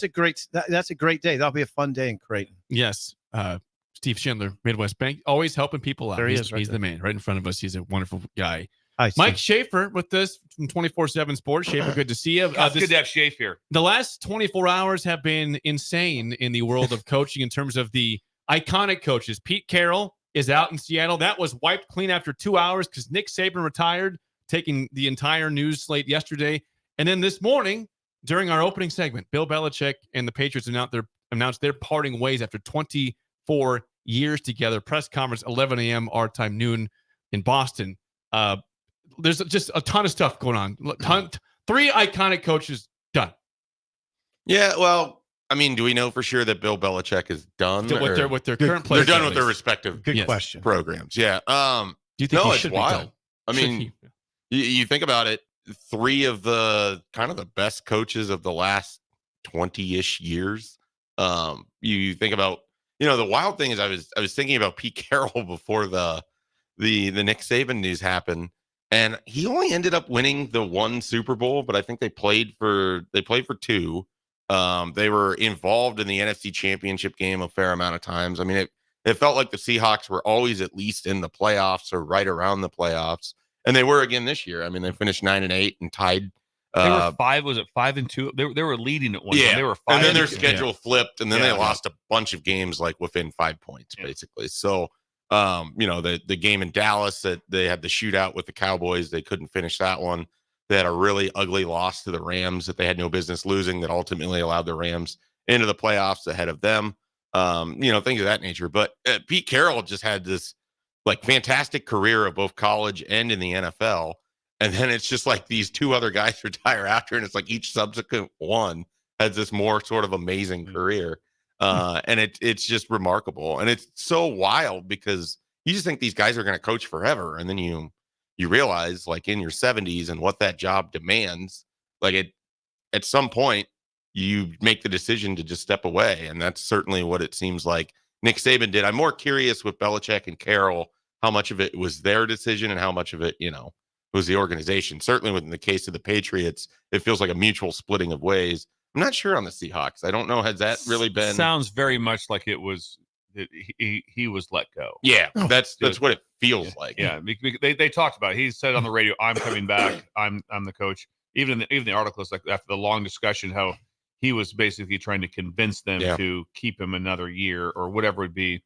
But not in the room. So who knows with that? Jake is the NFL expert in this room. Yes. Oh, yes. Was the Seattle foundering as a program? No, they weren't. As a franchise. As Schaefer said, they were 9-8 this year. They were a playoff team for a long time. They had a little meltdown for a couple weeks, but they were still. They reset their team by trading Russell Wilson. Right. Yeah. They were completely reset that team. Yeah. Like Geno Smith comes from nowhere to become a respectable and actually, but more than respectable NFL quarterback. They were trying to get a bunch of high draft picks because they traded all these picks away or got the picks back from the Broncos for the Wilson trade, and they never folded. They were good. Yeah, the whole time. Just think about that. So what's going on?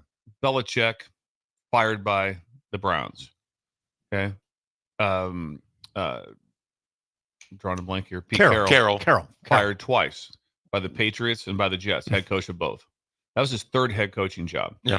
So that people do fail. Yeah, they do. And then rise. Then come back. And I've always said it's really hard in the NFL. If you just get dealt a hand you can't get out of it, or you're upside down in cap and whatever else is going on, you're like, what do we do? Or you just don't mesh with the ownership or the GM. Yeah. It's and the programs are different. How things, and not say programs, the franchises are different on how things are run. Not everyone think, oh, they're all run the same. They're not. I talked to players and they're like, I was with this team and I got traded to this team. It was a 180. Yeah. They do it completely different at this place. Well, think about the Steelers relative to like 90% of the NFL, like the way they operate. They've had the same coach for, Mike Tomlin's been there forever, and Bill Cowher had been there forever, and the guy before Bill Cowher. They've had three coaches in like 50 years. Yeah. That's it. Like that's an entirely different organization than say the Houston Texans, who have had 4 coaches in the last 4 years. Yeah. So it's just wildly different. That's amazing. Yeah. I mean, isn't the power of the coach is striking to me though? Like D'Amico Ryans comes to mind. That franchise is a joke. It has been a joke. But they got the right guy now. Yeah, they got the right guy. See what's going on now there. What? There's a big thing about the Houston, owner Texas. that they've now tried to label her as incapacitated, or that she cannot run the. And they went to court to try to get her or whatever power taken away, and so that's the lead story yesterday in the Texans, who just made the playoffs. Is they have this problem going on with ownership. This epic year with C.J. Stroud, rookie quarterback, and it's like they finally Ryan's turned the first page. year as a head coach. There's been a lot of instability. Wow. The DP can tell you about, and the guys at the ticket who understand the NFL, but they get the right coach and the right quarterback, and everything can turn quick. Yeah. Right coach, right quarterback. It's powerful if you can get those guys. Yeah, that's not just the NFL. That's anywhere. That's pretty much football. That's Columbus High School. Yeah. Yeah. Discovers. There's also potentially more. I mean, Jim Harbaugh. We don't know if he's going to stick around at Michigan. You could potentially have Alabama, Michigan both open, and Saban. And Harbaugh going back to the NFL in some capacity. It would be a surprise to me if he's the head coach at Michigan next year. I think I'd be pretty shocked. Agree with that mostly.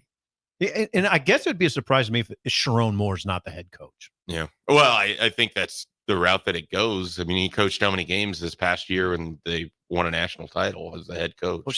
He coached a few of them. Remember that first round? Was 4? 3 or 4. The first 3 games they used different guys. That's a tough act to follow too. Yeah. Personality wise and I mean, real tough. I mean, Harbaugh because is all of those guys are in a weird way. They're all brutal. Just, being the first guy to follow Nick Saban, like that's all of the conversation yesterday of, it's going to be Dan Lanning or it's going to be this. And it's like, you think about it. Do you want to be the first one through the door after that guy just left? because you're going to be compared to everything that he did. They'll do it though. Those guys will do it. They don't think like we do. They'll say, "Yeah, I'll take that job." Yeah, I don't know. There's something to be said if you're Dan Lanning for staying where you're at. It's true. That's true. He's going to the Big Ten. I'm just saying, from a competitor standpoint, those guys are so ultra competitive. Sure. I mean, they're killer competitors. That there's no way they can get to where they are without. A lot of guys are getting raises. We'll put it that way. That's true. They are. Yeah. It's raise season. Yeah. Greg Byrne has my first thought is he has a tough job. He might have somebody right now. Well, I think I think they could go to Dabo and certainly end up with that route. But the question is, do you think you're getting the best version of Dabo Swinney right now? Or do you think that he has kind of been passed up by other coaches? Well, here's the deal with Dabo. He hasn't embraced the new college football. Sure. Why would you hire a coach who hasn't embraced what it takes to win at the highest level? Why would you go with that guy? Yeah. You can't. I just think you can't go with him. Makes it harder. Yeah, he's been very outspoken. Well, I think that would be sort of the floor of like, you can probably at least turn there and sell the idea that you're hiring a guy who's won a national title to come to a place where the expectation is a national title. For sure. Now, the fact that national title was nearly a decade ago. He's been so vocal. Yeah. That's the issue. That's the issue. I mean, the thing is so vocal about it. And the thing is, like, everybody kind of knew as he was saying this stuff, like, this isn't going to work for you going forward. But that's, it's, you want to be the guy to lead the crusade against where change is coming. You're going to be the guy standing in front of the tank, you just got ran over. Yeah. There's just no way you can. You're a great symbol for martyrdom, but you're dead. Yeah. You can't go to Alabama and win with an old school approach where you stiff arm what's going on. Yeah. The most intriguing part is the timeline, because it has to happen fast. That's interesting that you brought that up. It's got to happen fast. They got to try to hold that team together. Or they're going to lose a third of their roster. Their roster will be out. Okay, Georgia, Auburn, and then Ole Miss. Think about it. They're ready to go. They don't use a search firm. So Byrne has got to pull this off quickly. I said, winter conditioning starting. Your schedule for when they walk in there, it's like right away. It's like, hey, listen, though, we have spring ball in like 7 weeks, 8 weeks, whatever. Are we ready for that? No, you're 100% right. There's so many things. NFL's not like that. Nope. Those players don't show up again until So how long can they wait? How long can I think it's got to be done by this weekend. Yeah, ideally. I think ideally. No later than a week from now. Here's the thing. I thought about this while you were talking. Byrne could easily get turned down by Lanning, by DeBoer, and by Sarkisian. He could easily get turned down. Then where are you going?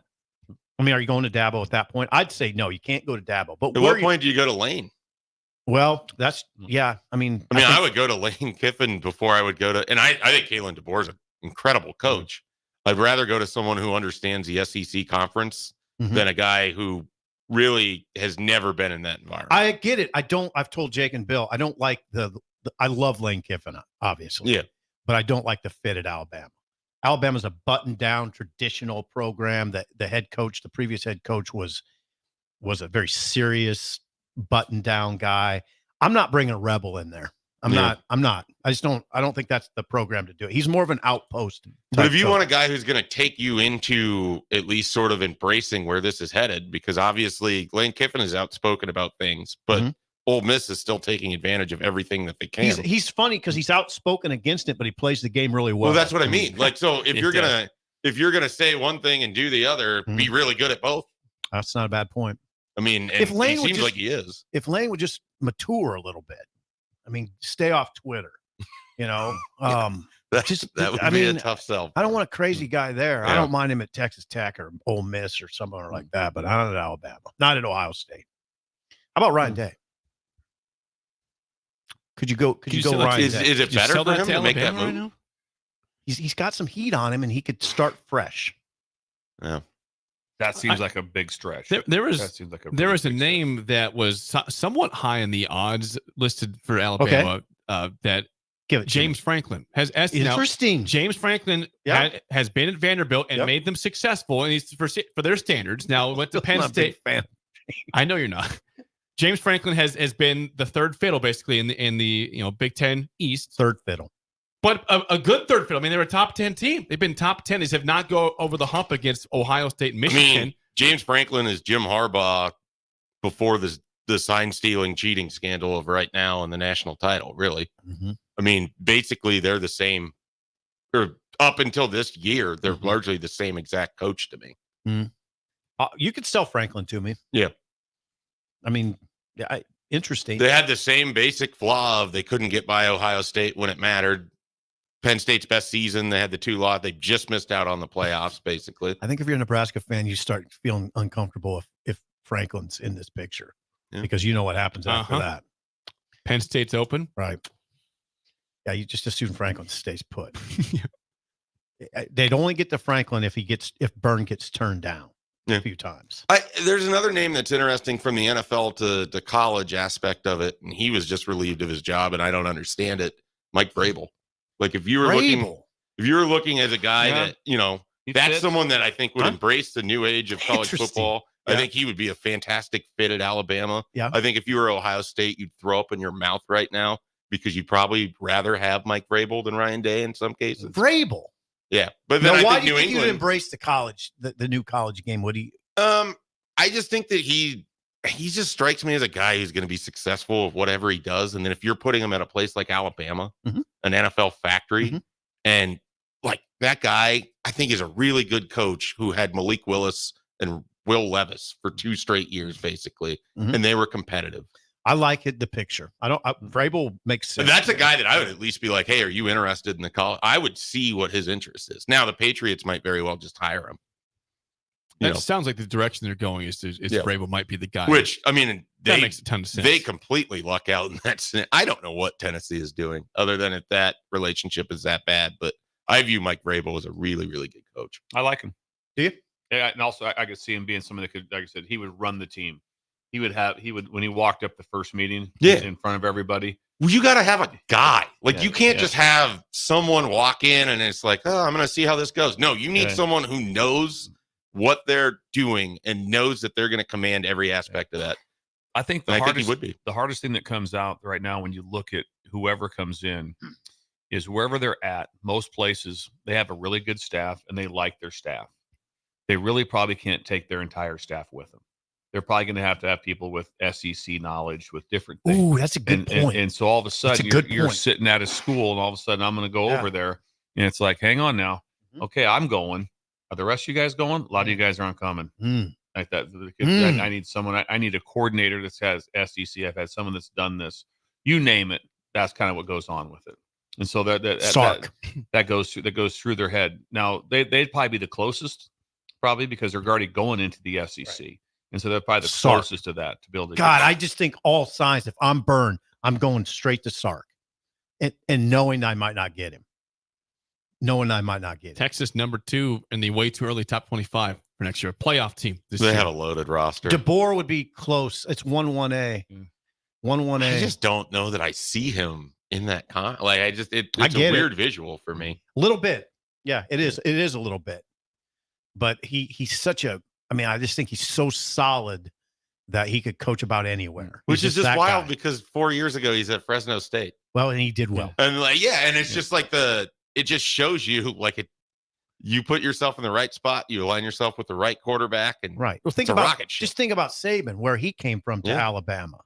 He was at Michigan State. Before that, what was he at? He was in the MAC. Yeah. So it didn't line Toledo. Yeah, it didn't line up like that. Well, it went Toledo, Michigan State, but then he was at LSU where he won a national title for a period. Then he's running Jake's Dolphins into the ground. Yeah, he did that. And then he comes back to that. So it's not like he won a national title. Yeah, he did. Yeah. But he was all over the place. DeBoer, I look at him in the same light. I think he could do it. I look at it as like people always talk about. It's like recruiting. People say, "Wow, we need someone from this area." Just get recruiters. You can recruiter you can, or you can coach you can't. Right. So I still believe that someone like a DeBoer would be just fine. Sometimes you get so caught up in the other part too, where it's like, he might not be the best, but he's an SEC guy. May not go so well. Point. May not go so. Just get the best coach. Yeah. Get the best coach. Get a winner. Get someone who knows how to run it. And when you know how to run things from Sioux Falls up to being at Eastern Michigan, to be in the OC at Indiana, which I think they finished third in the Big Ten in offense at Indiana, goes to Fresno, success. And then Washington? Took over a 4-8 roster. What that Washington picture look like to you? Just think about it. That's a serious football team. Yep. I mean, and that doesn't happen. And we know this. That does not happen by accident. We know it. We know it more than anybody. Yep. It doesn't happen by accident. So your first choice would be who? Sark. DeBoer close. Sark, DeBoer, then Lanning. I only put Lanning third because I just think it's going to be hard to get him because of what Bill said earlier. He's loaded up at Oregon. If he wins a national title there, come on, they've never done it. Winning one at Oregon is like winning 5 at Alabama. Yeah, that's how I would look at it. They got all the advantages that money can buy. Yeah.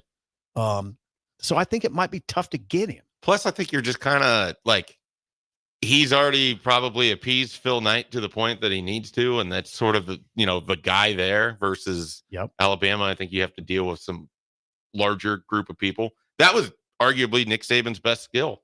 He got there and he basically just took entire control of everything. Yep. You never hear you hear about the Auburn boosters all the time. Mm-hmm. You never hear about the Alabama ones. There's never. They're never out of line, and if they are, they're never heard from again. You never hear it when they're like, man, at that place. No, he ran everything, and he did it. I don't mind saying this with integrity. There's never really scandal there. He escaped that. They're very deer proud antler spray thing. That was about the only thing I can think of. They're very proud of that. Yeah. He just did a magical job down there. Also, what he did was magical was also he was the olive branch to several coaches, people that went there and like Sarkisian rehab program had no place to go. Had him at that. Same Lane for Sark, brought Lane in, brought Sark in, Loxley brought in Loxley. Yeah. Brought in Butch Jones. Busch Jones. And so Derek Dooley's on that list. Derek Dooley, the champion of life, Butch Jones. And all those things right there. So he was a mentor to all of those. But the thing that stands out also, and I was listening to Sarkisian about him being mentored by Saban is that when you go there, you have to want to be mentored. I love people say, "I'll be a mentor to you." The dude doesn't want to be mentored. He doesn't. There's nothing gained. Oh yeah. So the ones the ones that went in there were also opened up to be like, okay, let's see how this works, see what this is. And like I said, when you hear the players talk about it, because it's a classic example of Alabama's not for everybody. There's a lot of players that have come in and out of that place that never played it down at that because it's not for everybody. But then the ones that were, that dudes. And they think, no, this is how we do it here. This is how we do it here. Yeah. And so there's a lot of. It's not for everybody. Not for everybody. It's not. When we come back, Bill's Thrills on a Thursday on Early Break on the Ticket.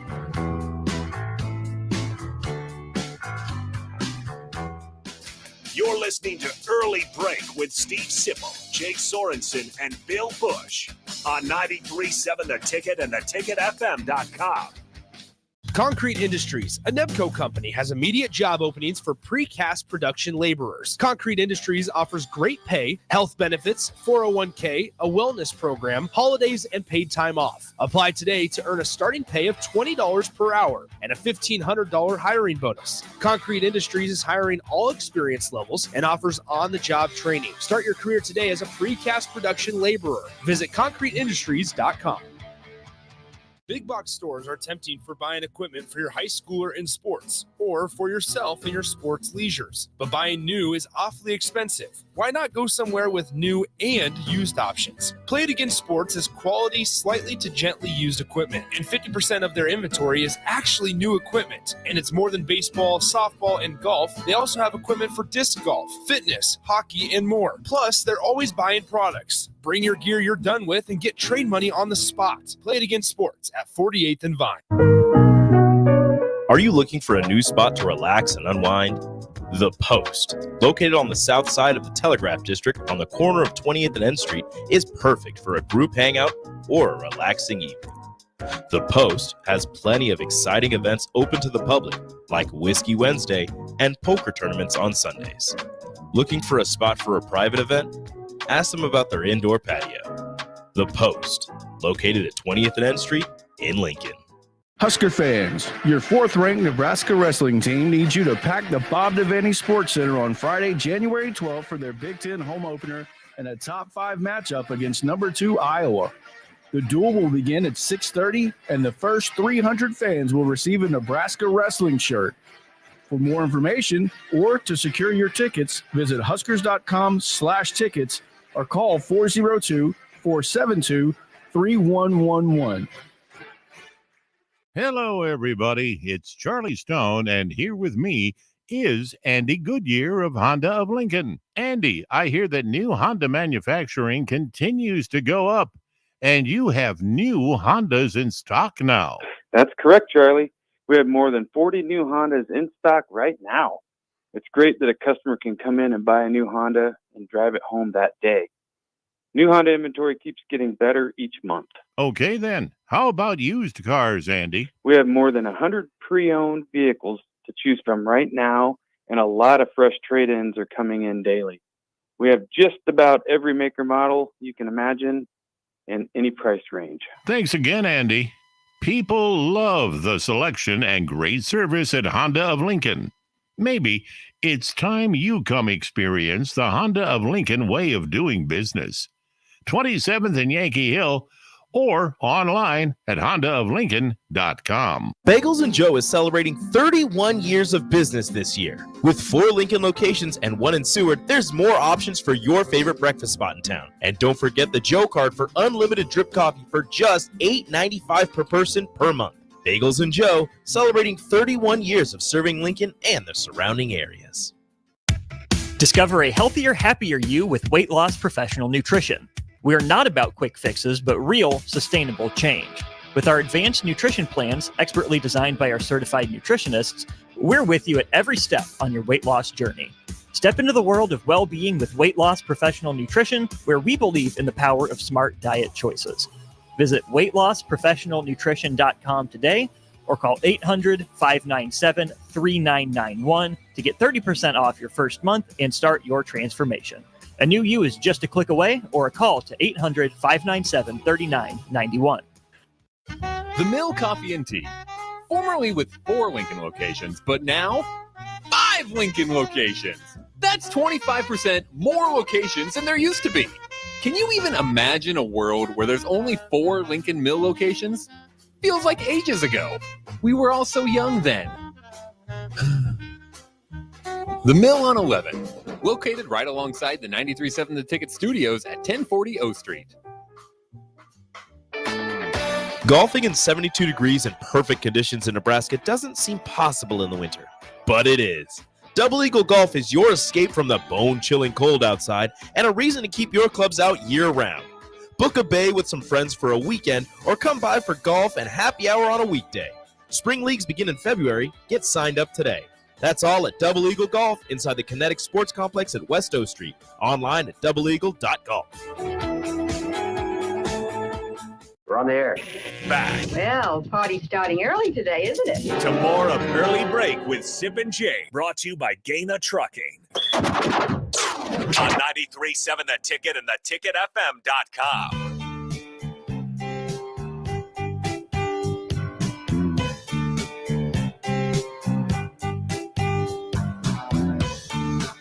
The amount of people that are telling me to make the trek to Kansas City right now is disturbing. I've got people text me, they're Facebook messaging me, like it's ridiculous. The text line saying, "What you're a bum if you don't go to Kansas City." Well, I kind of think that, Jake. Well, we know what Bill said about me not going to the Purdue game. To the stadium. It's like a 2.5 hour drive, and it's your team. And it's the playoffs. They could snap an ugly skit. And Schaefer thinks they're going to win the game. They do. It wouldn't. I mean, it's not like the Chiefs are just. The Chiefs aren't just rolling people up. I think this is closer to a coin flip than everyone else, but I understand it's going to be cold. And as Jake has told me, the Dolphins are 0-700 when it's not 70 degrees or whatever it is. I never care about any of that because I watch Michael Vick just mantle the Packers in the snow. Yeah. And it's like, oh, this dome team, it's a dome quarterback. You can't win in the cold, frozen tundra. None of that stuff matters. You play football. You play football. The teams are different. Yeah, the team for the Dolphins that lost in 1994 or something. It's not the same team. Yeah, all right, not the same guys. Did you take any issue, Michael, earlier when I said Jake was the NFL expert in this room? Not really. I mean, okay, you know the NFL. He watches a lot of NFL. Yeah, he does. He recruited Grant Bricks here. He's got Schaefer. He's got a lot. He's more collegiate. He does Jake, both. Yeah. But I'm just saying. Schaefer's yeah. Jake goes to the bar by himself and watches NFL for 6 hours. Yes. He could just come over to my basement and watch the NFL for 6 hours He too. likes being solo. I really do. I think he wants to put himself. I love it. I think he wants to put himself He likes sort to of talk in to the strangers, hint of too. danger where he can just annoy someone that's nearby. And you never know if that someone's just going to throw a swing. Like maybe that's what it's. It's kind of like he's chasing I don't that. have many times I was like sitting next to the person I was playing against. If it's Dolphins versus the Patriots, I don't see a Patriots fan sitting next to me at the bar. And I'm not in his face. I'm not like, yeah. It's not me. Eat it. Eat it. Didn't do that. Didn't happen. Okay. Who says eat it? Hey, Shafe, yesterday. Sorry, Jake. Before Jake Bill said says. that Wilt Chamberlain played at the Bob Devaney Sports Center. Let's take us back in Wow, time for a second. 1958. Yeah, the Bob, Bill was which trying. I hadn't even been hired at Nebraska yet. but they had. Wow. I said where we played. He goes, yeah, the Devaney. I'm like, He was trying to Was figure out that the the, building, and I uh, panicked and said a name that was bad. Was it? Was it the Proper Coliseum? building. At that Absolutely. point? Yeah. It's Coliseum. Coliseum. Which is amazing. Yeah. I messed up. Man, that's What else? amazing. And then I- I think the Devaney was actually built in what, 80? No, I think it was 72. So- 70. Devaney, early no. I say it's like 80. Thank Yeah. you. Right. Oh, okay. Am I I think- wrong? Yeah, it's Well- 70 it wasn't 72. I think it was You're right, I built think- off of taxes on cigarettes. That's correct. And then Steve it Sipple was brought that up. also one of their 76? 76, he said. 76. Okay. Okay. Thank you, Josh. There it is. 1976 to Bob Devaney. So Wilt Chamberlain was certainly not playing in that arena. Just to clarify that. Hey, Josh, thank you. Thank you, Josh. 76. That's earlier than I thought too. I did. I definitely would had have thought 80 in my 80. head. I would have thought 80. Yeah. When you went into the Bob back, that facility was insane. As like when I went in there like to watch a state championship When high you were a school boy. games. Awesome. When you were Yeah, a boy. it was like yes. Yeah. It was like wow. This great. is It like was. wow. I wish they would always have throwback games. I wish basketball played once, like now, one game back in the Bob. Oh, that'd be I wish that the volleyball would go back to the Coliseum for a game. one game. For It's a really one good game. idea. It'd go back for one game. It'd God, be that'd awesome. be a good idea. Yeah. They could do the exhibition or something with down there. I mean, could, the yeah. difficult thing is just the seating. There's nowhere near the capacity. No, but just for But you can't tell me that when they played South Carolina State, is that right? They couldn't go to the Bob. They could. And Yeah. it would juice up And that it would game. juice up the game. All of a sudden, be like, they could have went to Lincoln High. Okay, now Yeah. wait a second. You got a great idea here. Just one game a year. one game a year. Earmark it. Earmark that. I needed. The Bob Devaney Classic. Ooh, there we go. Oh my God. Early break. Just might- market it. Early break might have come up with an idea. The Bob Devaney. You have some good ideas. Early break Bob Devaney Classic. Oh, That'd let's be get nice. I'll sell. Let's I'll go. start. I'll get Sponsored by working on it. 93.7 The I'll Ticket. get working on it. 93.7 The Ticket. Let's go. The Yes. 93.7 The Ticket Bob Devaney Classic. Yes. Pick a non-conference game. Pick a non. Why would you not do that? Why would you not do a volleyball game back in the Coliseum either? Yeah. I'll text Cook when we still get off the We'll show. text Cook. Yeah, Fred, yeah, would, that's Fred true. would agree to this, I think. Would Fred be okay with it? I mean, they played at How the, would you not? the Sanford How would Center. you? Are you telling me? Yeah. Could you imagine being Fred say, "We're going to play South Carolina State in the Devaney," and be like, "Going, that sounds awesome." I think And it so. would be. It'd be so awesome. It'd be a I think throwback so. game. First thing should be like that. The first thing to get season tickets are out. There's no. You got to find your own way. Yeah, in. it'd be like when they had this. They played Queens or Yeah. whatever it was, and you had Yes. to get a separate ticket. The for only it. reason Yeah, I it was say that dumb. is the only reason I say it is because it's an imposition. It's a minor imposition. Yes. But I also think they should be like you have to be at least like 45 years old to go to the game. to go to the game. You're Jake and not I can't allowed. go. You I can't. have I'm to not show an allowed. ID. We're out. Yeah, good. You have to show an ID to prove you're old. Old. Yeah. I like that Yes. idea. Yes, I am an old. You Let me need to in. show a photo that you were in the original Devaney. That'd be. You have to show a picture. Yeah. Of yourself. Yeah, you got to be Yes. at least 45 to go to the game. Yeah. It's fun to have photos. Yes. It is time for Bill's Thrills. Sorry, We are delaying here. Yeah, we Bill's are. Thrills. Here we go. Here is Sorry. your intro. Some call him the most interesting man in the world. That is setting up the morel mushroom Yes. bonanza. Oh, yeah. we Is it need it. bonanza? Mushrooms grow better with thunder and lightning. Others call him Coach. But to everyone else, he's Bill. I want to get one of those military ab stimulators for us to wear during the show. You see, I sent you today. It's time for Bill's Thrills on Early Break. Sponsored by Dirk, Scott, and Ty at Mid-Plains Advice. Yes, Bill's Thrills is sponsored by Dirk, Scott, and Ty at Mid-Plains Advisors, the ATMs, the cash cows of Lincoln. Free consultation just for saying hello. 402 Go talk to him, Shane. If you want to make a bunch of money, The go see number, him. 402-730-7387. Mid-Plains Advisors. Bill, the floor is At yours. least call or text them today. See what they're up to. I know this. I got several text messages from Mid-Plains Advisors about being very stern. I was trying to use the word stout, I think. And I said that they're very stern. They're serious. Very serious. Yeah, Which they should be. They should. They should be. In but their that- positions. In their position. But that wasn't the exact thing. I'm talking about something here. We're going to go out on a limb. We're going to go out on a limb here right there. I want to see where you're at for that. I'm talking about the trickery of time. Stop looking. The trickery. He always tries to sneak a peek. It's fun. The trickery of time. I'm talking about the grandest, the biggest euphoric state of your life, like you won the lottery, and also the biggest disappointment. Just think of the biggest disappointment in your life that's ever happened. How they both happen on the trickery of time. And this came up last night with me, but I had this planned out for weeks. It's when you walk out, you've woken up, and you walk out to take sugar out to go to the bathroom, and you look at the clock, and it's like 1 a.m. The happiness that sets in when you wake up in the middle of the night and you think it might be 5:30 in the morning, and it's 1 a.m. You're just like, it is the happiest. You can't. That what goes through your body at that time. You're just like, ka-ching. Yeah. You're just like, it's just, you just lose your mind with happiness when that happens. Then the same time, flip it. Happened to be today at that. I woke up, looked at my deal, alarm's going off in 8 minutes. The crushing blow of that. That's a blow. The crushing blow of looking at your clock. And you're like, are you serious? That's humanity. My alarm's going off at 8 minutes, and you think that maybe it's the opposite? Oh, it's horrible.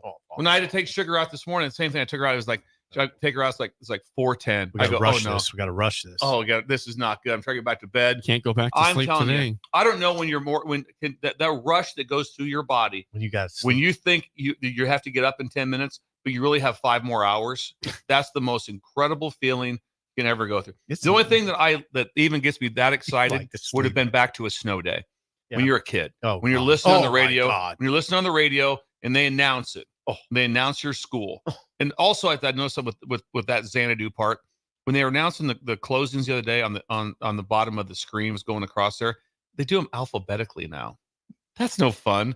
So you know Why when is that a problem? You know when your school's coming or not coming. I want the randomness. Oh yeah. But you turn the radio on. You turn the radio on. You just sit and listen. But that euphoria was the same of knowing I have 5 more hours of sleep. And that disgust when you wake up and also you look at your deal and you're so tired you can barely look at your phone or your clock and you've got 14 more minutes to sleep.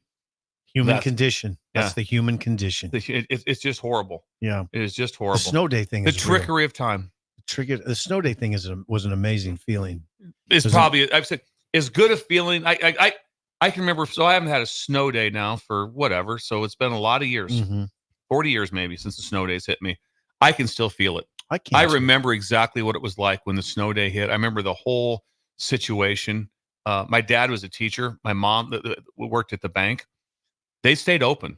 We had to find a way to get my mom to the bank, and then she'd be not real happy. We'd just be home just jacking around. Oh, I know. Yeah. The thing it was always striking to me, and I know this is a little weird, but it was on snow days. It was fascinating to me to see the world as it is when you're not locked up in school. Yes. Like it was like you're out of prison. TV is something. It's like, wait a second, this is what's on at 12:30? Yeah. Or this is what the this is what downtown looks like at noon. Yeah. Because otherwise I'm locked up. And I'm going to tell you this too. I still, at age 57, in late August, get a sick feeling when school's going to start. And I'm pretty far removed from that. But I hated it that much. Oh, yeah. I hated school. And also go back to school. It's like, oh my God. I get sick. I get physically ill in late August. I didn't want to go back. Yeah, I think a lot of people feel that. Summers were so much fun. I mean, that was part of that. It was just, God, summers were. What kid does not get like ill right before Do they get ill? Yeah, they're thinking, come on, that's not fun weird. time's over now. Me, That's probably. a common thing. It did nothing to me, You one way or the other. You ready for school? Yeah, because it was just no. like, I'm gonna sip on that okay, one. school's starting. I don't know. I didn't have any like real apprehension of it. Oh, I had apprehension. It's one every of the year. It's one of the reasons too that you have to look to football. Well, I think a lot of it is football practice would have already started That's before what I mean, school so did. yeah. It's like I'm in this routine. Yeah. If anything, you want school to I don't want to start. do 2-a-days But anymore. Bill, what was the difference between me and you and Shafe? But I didn't play football. No football. I mean, I only played for a couple of years, Yeah, so yeah. it's not like Me and Jake didn't play football. I'm just telling you right now, no matter 2-a-days, that you can't be more miserable. You can't be more miserable. Well, then they're doing the like you're getting there at 5:30 in the morning. Everybody else is still going to the pool and stuff. Yeah. You have 2-a-days. You can't be more Oh, you can't. miserable. It's like it is just a forced march. It is like walking. There's not one time going like, what do you really enjoy? I love 2-a-day. I love the game. I love 2-a-days. I just love going. We did it one year where you would have the first practice. You'd come back at like 10:30 in the morning for weights or conditioning. Yeah. And then you'd come back at 3:30 in the afternoon. And it was just like the worst week of your life. It is. You can't you cannot wait for Friday. No. You know what it's like? It's Just like to be waking up done. at 4:40 in the morning when your alarm's going off at 4:50. That's what it's like. That's rough. That's the feeling. That's what it's like every day. Yeah. Every single day. And then you're just sore and you're miserable. And then people go to the pool and different stuff. Other sports haven't started. They haven't started. And so it's like, oh man, And there are probably some kids that came off of detasseling right into 2-a-days. Yes, they did. Yeah. That's rough duty. Rough duty, exactly. Anyway, the trickery of time. Trickery of time. Well, Yes. the response before I get to to the game text show. line. Yeah, we got some response here. Dustin says, he says one of the best feelings is when you wake up at 1:30 and you get like 4 hours to go. Oh, it's incredible. I really like to sleep, don't you? If you see me when I took Sugar out the other day, she was kind of rustling. Gosh, I have to go to the bathroom. I take her out, walking by, look over at the stove right there. Is 1 a.m. I was You're like, like, hang on a oh second. my! How did this? I'm going back to How bed. did this happen? What did I do to? And when God it's, bless you. When it's 4:40, it's why God why? Yeah. Why God why? Why would you do this to me? I mean, the excitement is just. I mean, your heart rate. As a matter of fact, you have a hard time falling back asleep because you're so excited. You're so excited. Yes. Big B says, Bill, you need to write a book. Your takes are borderline brilliant on these Bills thrills. I love them. The book of Bills I thrills. actually was thinking that the other day that you just need to take Sipple and just work and put together just like a 20 chapters of the best. I'll Bills ghostwrite thrills. it. I'll ghostwrite. I ghostwrite your columns from you, so I might as well do them. I thought Help of with this the yesterday. book. We had Eric Strickland in for the big information for the game, right? I like to think about Sipple goes, a couple nice articles right here. A couple nice speeches. I mean, Did cross my mind. Definitely crossed my mind. Well, that's very kind of the Yes. Breakers. But yeah, there's things like that hit me that are just, it's something. Like to sleep. What's that? Everybody likes to sleep, though. Oh, I I do. don't think Bill sleeps that often. I don't think he sleeps that much. I don't sleep much. No, I will tell you, I love to sleep. Yeah, I do. I don't sleep. If you want to get the next thing, if you want to get completely happy, where it's just like, just imagine no one home whatsoever, and golf's on, and it's like 1 PM. Oh, it's beautiful. And I'm locked in there. and you're like, I'm I'm locked in. going to take a nap. I'm locked And in you're on the that. couch. And you're just like, this is as good Are as you it couch gets. or recliner? Couch. Couch. I go couch on that. Definitely And couch. Yeah, definitely really? couch. But that's a happy feeling. And It also, if it's a real one, I take my watch off and everything so it doesn't vibrate if someone calls. Anything. I put the phone underneath the pillow. Don't even think about bothering me. You don't even, no Oh, chance. 100%. You feel like you're just stealing time. It's stealing time. It's like I don't know how did this happen? Yeah. How did I get this lucky? Mm-hmm. That is Bill's Thrills, sponsored by Dirk, Scott, and Ty at Mid Plains Advisors, the ATMs, the cash cows of Lincoln. Let's play the game show. Give us a call right now at 464-568-5. Your chance to win a business box of bagels to Bagels and Joe. Today is a Throwback Thursday, and it's very timely because it goes back to Pete Carroll and Nick Saban titles. Could be NFL, could be college football championships for Pete Carroll and Nick Saban. Schaefer will know all these, so be careful when you use them. So Yes. he'll know everyone. Yeah, he will. I won't. He's really good. He's really good at this. 464-5685. Shut Up Sipple starts right now. We've all been there. You're listening to the radio, and then that rage starts to grow inside of you. It starts to consume you. It gets to a point where you just want to yell, "Shut up, Sipple!" No, sorry. I'm sorry. Well, here's your chance. It's time to shut up, Sipple. Call now to play. 464-5685. Shut up, Sipple. Brought to you by Bagels and Joe. All right, 464-5685. Call the Takedown Sip and Trivia. Schaefer, the lifeline today for Sip. Again, Pete Carroll and Nick Saban championships, titles. That is our topic today for Throwback Thursday. This will be interesting. We got Greg. Greg, how do you feel? Are you there, Greg? I hear you talking. Yeah, I'm here. All right. All right. You're up first. Again, Schaefer's lifeline for Sip. Here's your first question, Greg.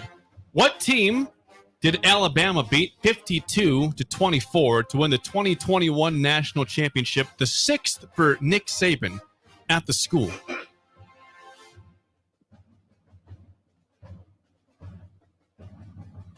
for you, Greg. Clemson? Is it Clemson? It is not Clemson. Be a big steal to go up. In the 2020 season, it was played in 2020. Okay, when you said 2021. Yeah, I the didn't think 2021 championship for the 2020 season. The It's season played in makes a lot of sense. 2021. I 100% have this. If you don't, Go. it is Ohio State. Brilliant. It is Ohio State. Mac Jones absolutely demolished college football that year. Yes. And then has been pretty below average as an NFL quarterback. 1-0 Thank you. lead. Thank Schaefer, Sip. Schaefer utilized correctly. Sip, here's your first question. Nice job, Shade. What team did Alabama beat 37-21 to win the 2010 national championship Ooh, under I got it. Saban? 2010? The 09 season. Again, these are the He's giving you the year the game was played in, but the season is the year before. God. 2009 season played in 2010. This shouldn't be hard for you. 37-21 title victory. Who did they beat? Who did Alabama beat? 5 seconds. You're on your own. Okay. Five. I don't have the foggiest idea. 2009. 4. Schindler's giving you a hint 3. right now. Yes. Oh, wow. Don't say that. 2. 1. I'll just say Clemson. Greg, do you want that one or Don't not? laugh. Don't laugh at me. That's Texas. Brilliant. The guess, Do you get the Schindler thing? Mac Brown, 1 second. Oh. Yeah. Were you thinking Under Armour? Under Armour team. Maryland. Midwest Bank? Maryland. We're back to a 1-1 tie. This is Greg for the lead. 2-1. Last question, Greg. What team did USC beat 55-19 to win the 2005 Oklahoma. national championship? Yes. Brilliant. It is Game on. Oklahoma. And you're by yourself. Yeah, Schaefer is out. So These are killing me. Bill's right. I'm 3-0. none of right these now are in my head, difficult at so. all. This is for the tie. Sip, last question. What team did the Seahawks beat 43-8 to win the 2014 Super Bowl under Pete Carroll? It's got to be the Broncos, right? Brilliant. There you go. There you go. Nice job, Steve. They weren't supposed to be hard, and we went 4 for 4. This goes to Greg now because it was you yesterday. Greg will put up the number. Sip will go over under Greg's number. Greg, how many wins did Pete Carroll have in 9 college football seasons at USC? Say it again. How many wins did Pete Carroll have in 9 college football seasons at USC? This is for Let's Greg. put a number out there. Yep. 88 and a half. All right, I'll take the W over that. Brilliant. The answer was 97. Ooh, I thought 99. 97-19, the record for Yeah, Pete 9 times Carroll. 11 is what I was thinking, basically. So Greg is gone. When I say Victory. we played Pete Carroll in the first, when I was at Utah in the Vegas Bowl his first year. Utah. We beat him on Christmas Day. Really? In the Vegas Bowl, yes. What year Carson again? Palmer was the coach. What year? What When year? was the quarterback? I mean, 21 or 2001. 2001. Yeah. Ooh, The Vegas way back Bowl was then. awesome. It was on Christmas Day. It was a great day. It was fun to play, but it was a lot Utah of would fun. have been Mountain West. Was at that when you point, walked yeah. through the casino? Was it? No, that was it. That was when I was Reno. that was when I was at New Mexico State and we were playing Nevada. We walked right through a casino, people smoking, ding ding ding ding ding ding ding ding, ding drinking. I just love that I haven't picture. said it that I love that picture. The I whole need team, those stories. We walked right through the casino. It's so beautiful. Yes, better times In Reno. What a town. Better times. There people yelling, good luck, guys. Holding up a screwdriver. Good luck, go, coach. Have a day. And they're smoking. This is back then. They're just smoking. Can't And, tell you how much I love that picture. yeah, just we're rolling through there.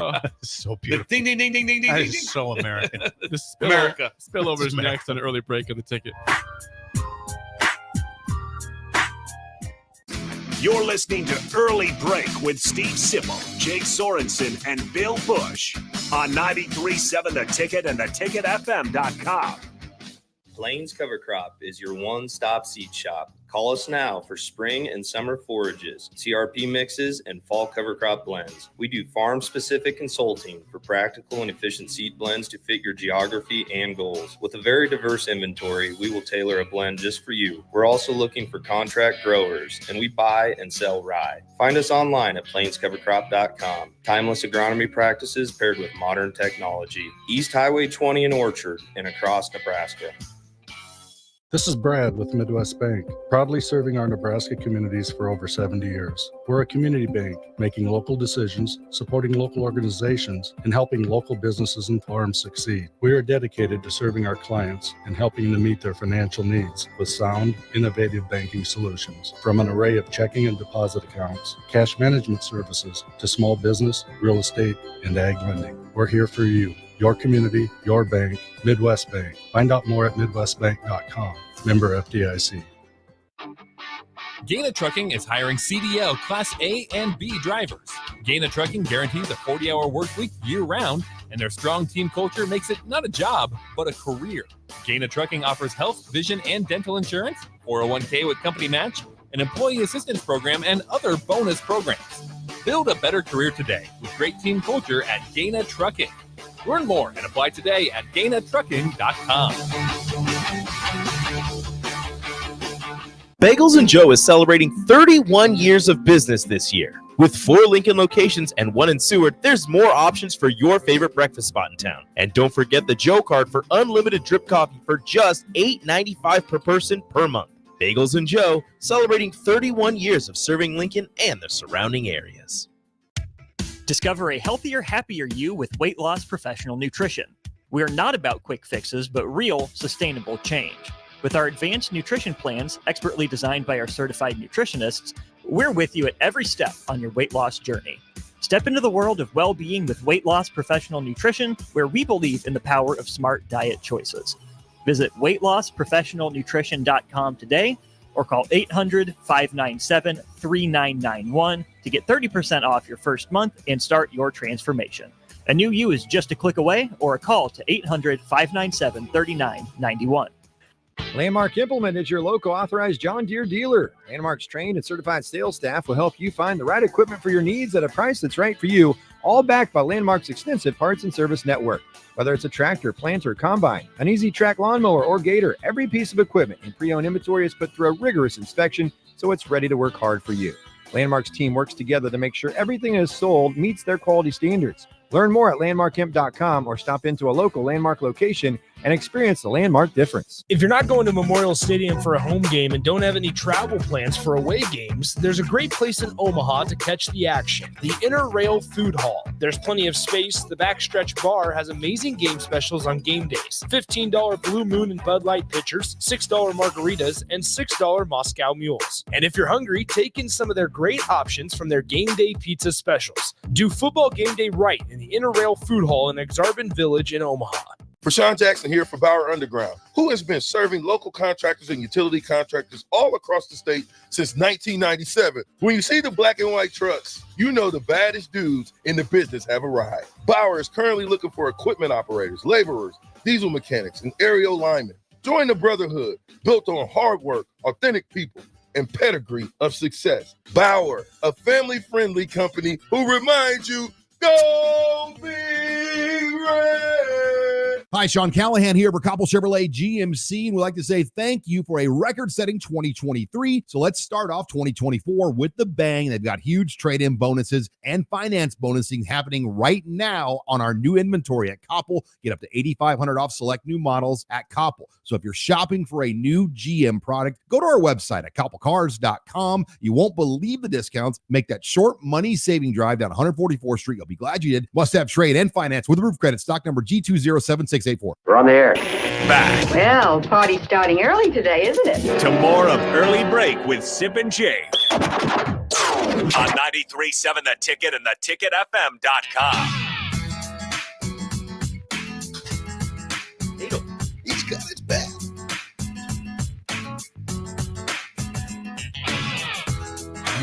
It is time for the spillover. We got Chris Rapp with us. Mike Schaefer still with us. Again, this is sponsored by Computer Hardware.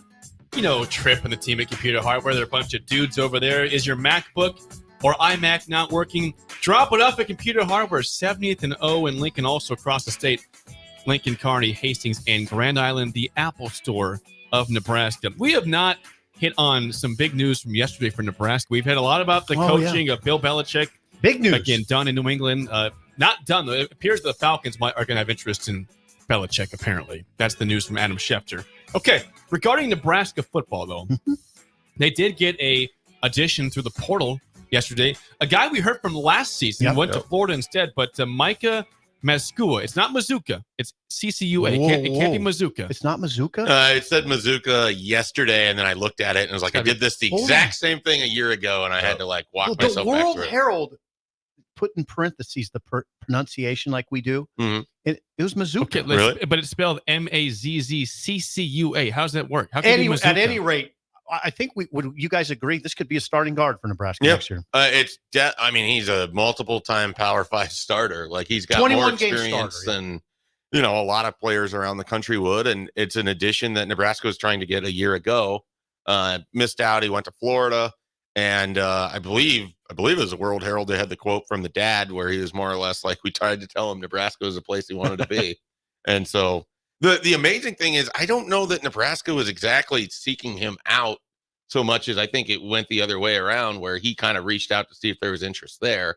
And look, offensive lineman, you're not going to turn that down. Raph, this is a guy who started 11 games at Florida and 10 at Baylor.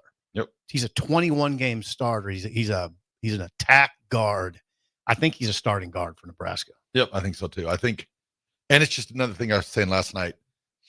It adds to when you get these guys in, those younger guys, it gives them just a little bit more time to get in the weight room and learn the offense and do all that stuff they need to do to get, I guess, more, mature, their bodies mature more. So I like that they add that piece and its depth, and it's somebody that has experience in, big time college football. So you never can turn that down. Nebraska has done what I would say an excellent job so far in the portal. Excellent. And it's got, I think, and there's going to be they address their single biggest need. I can't talk in Isaiah Nair at this point, and if they can get Jamal Banks, they've really addressed it. Mm-hmm. They added an intriguing running back that I think we all here like in Dante Dowdell, who could emerge as their best running back next year potentially. And then Bly Hill. Bly Hill is I think he's probably the guy everyone's going to forget about and could be someone that could start opposite of Tommy Hill. So.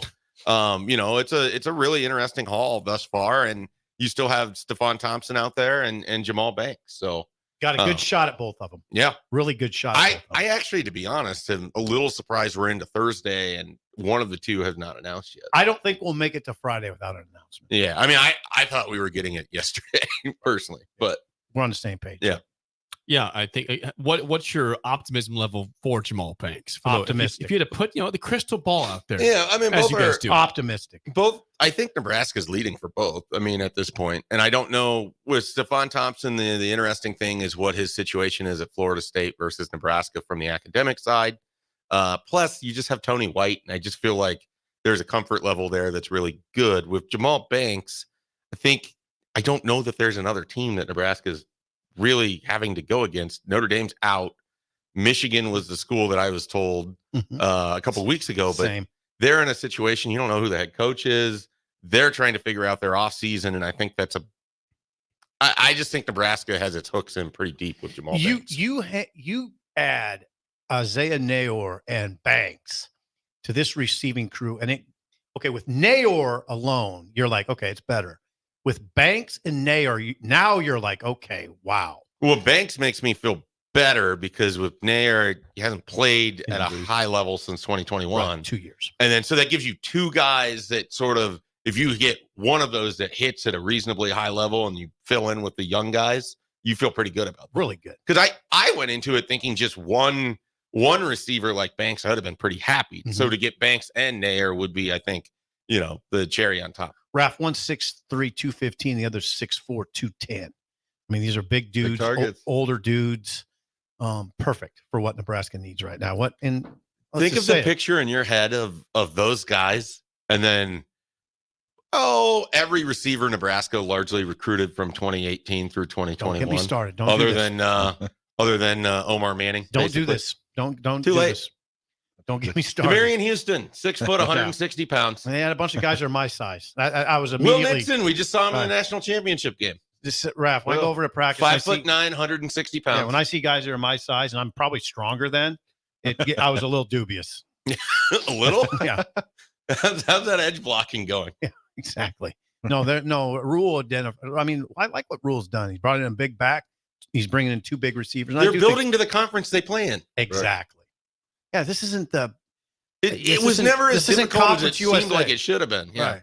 No, This isn't Conference USA. We're in lockstep on that. Right. We are. God bless you. So again, a couple big additions, and we'll see on Jamal Banks at some point this weekend, Stephon Thompson. But you're right; it has been a very good transfer portal season 4. Still no quarterback besides getting Raiola in the I don't know that they're efforting one. I don't think they are. They're going to just stick with Dylan and say. I think they're going to wait and see what happens. They got after the Kalen spring. too in Harburg. I mean, so they're going to stick with then Raiola. Then I said it last night. Once Raiola steps on campus, you meet with the coaches, you get your playbook set up around him, and you put the keys in his hands, and you roll with Dylan. I totally agree.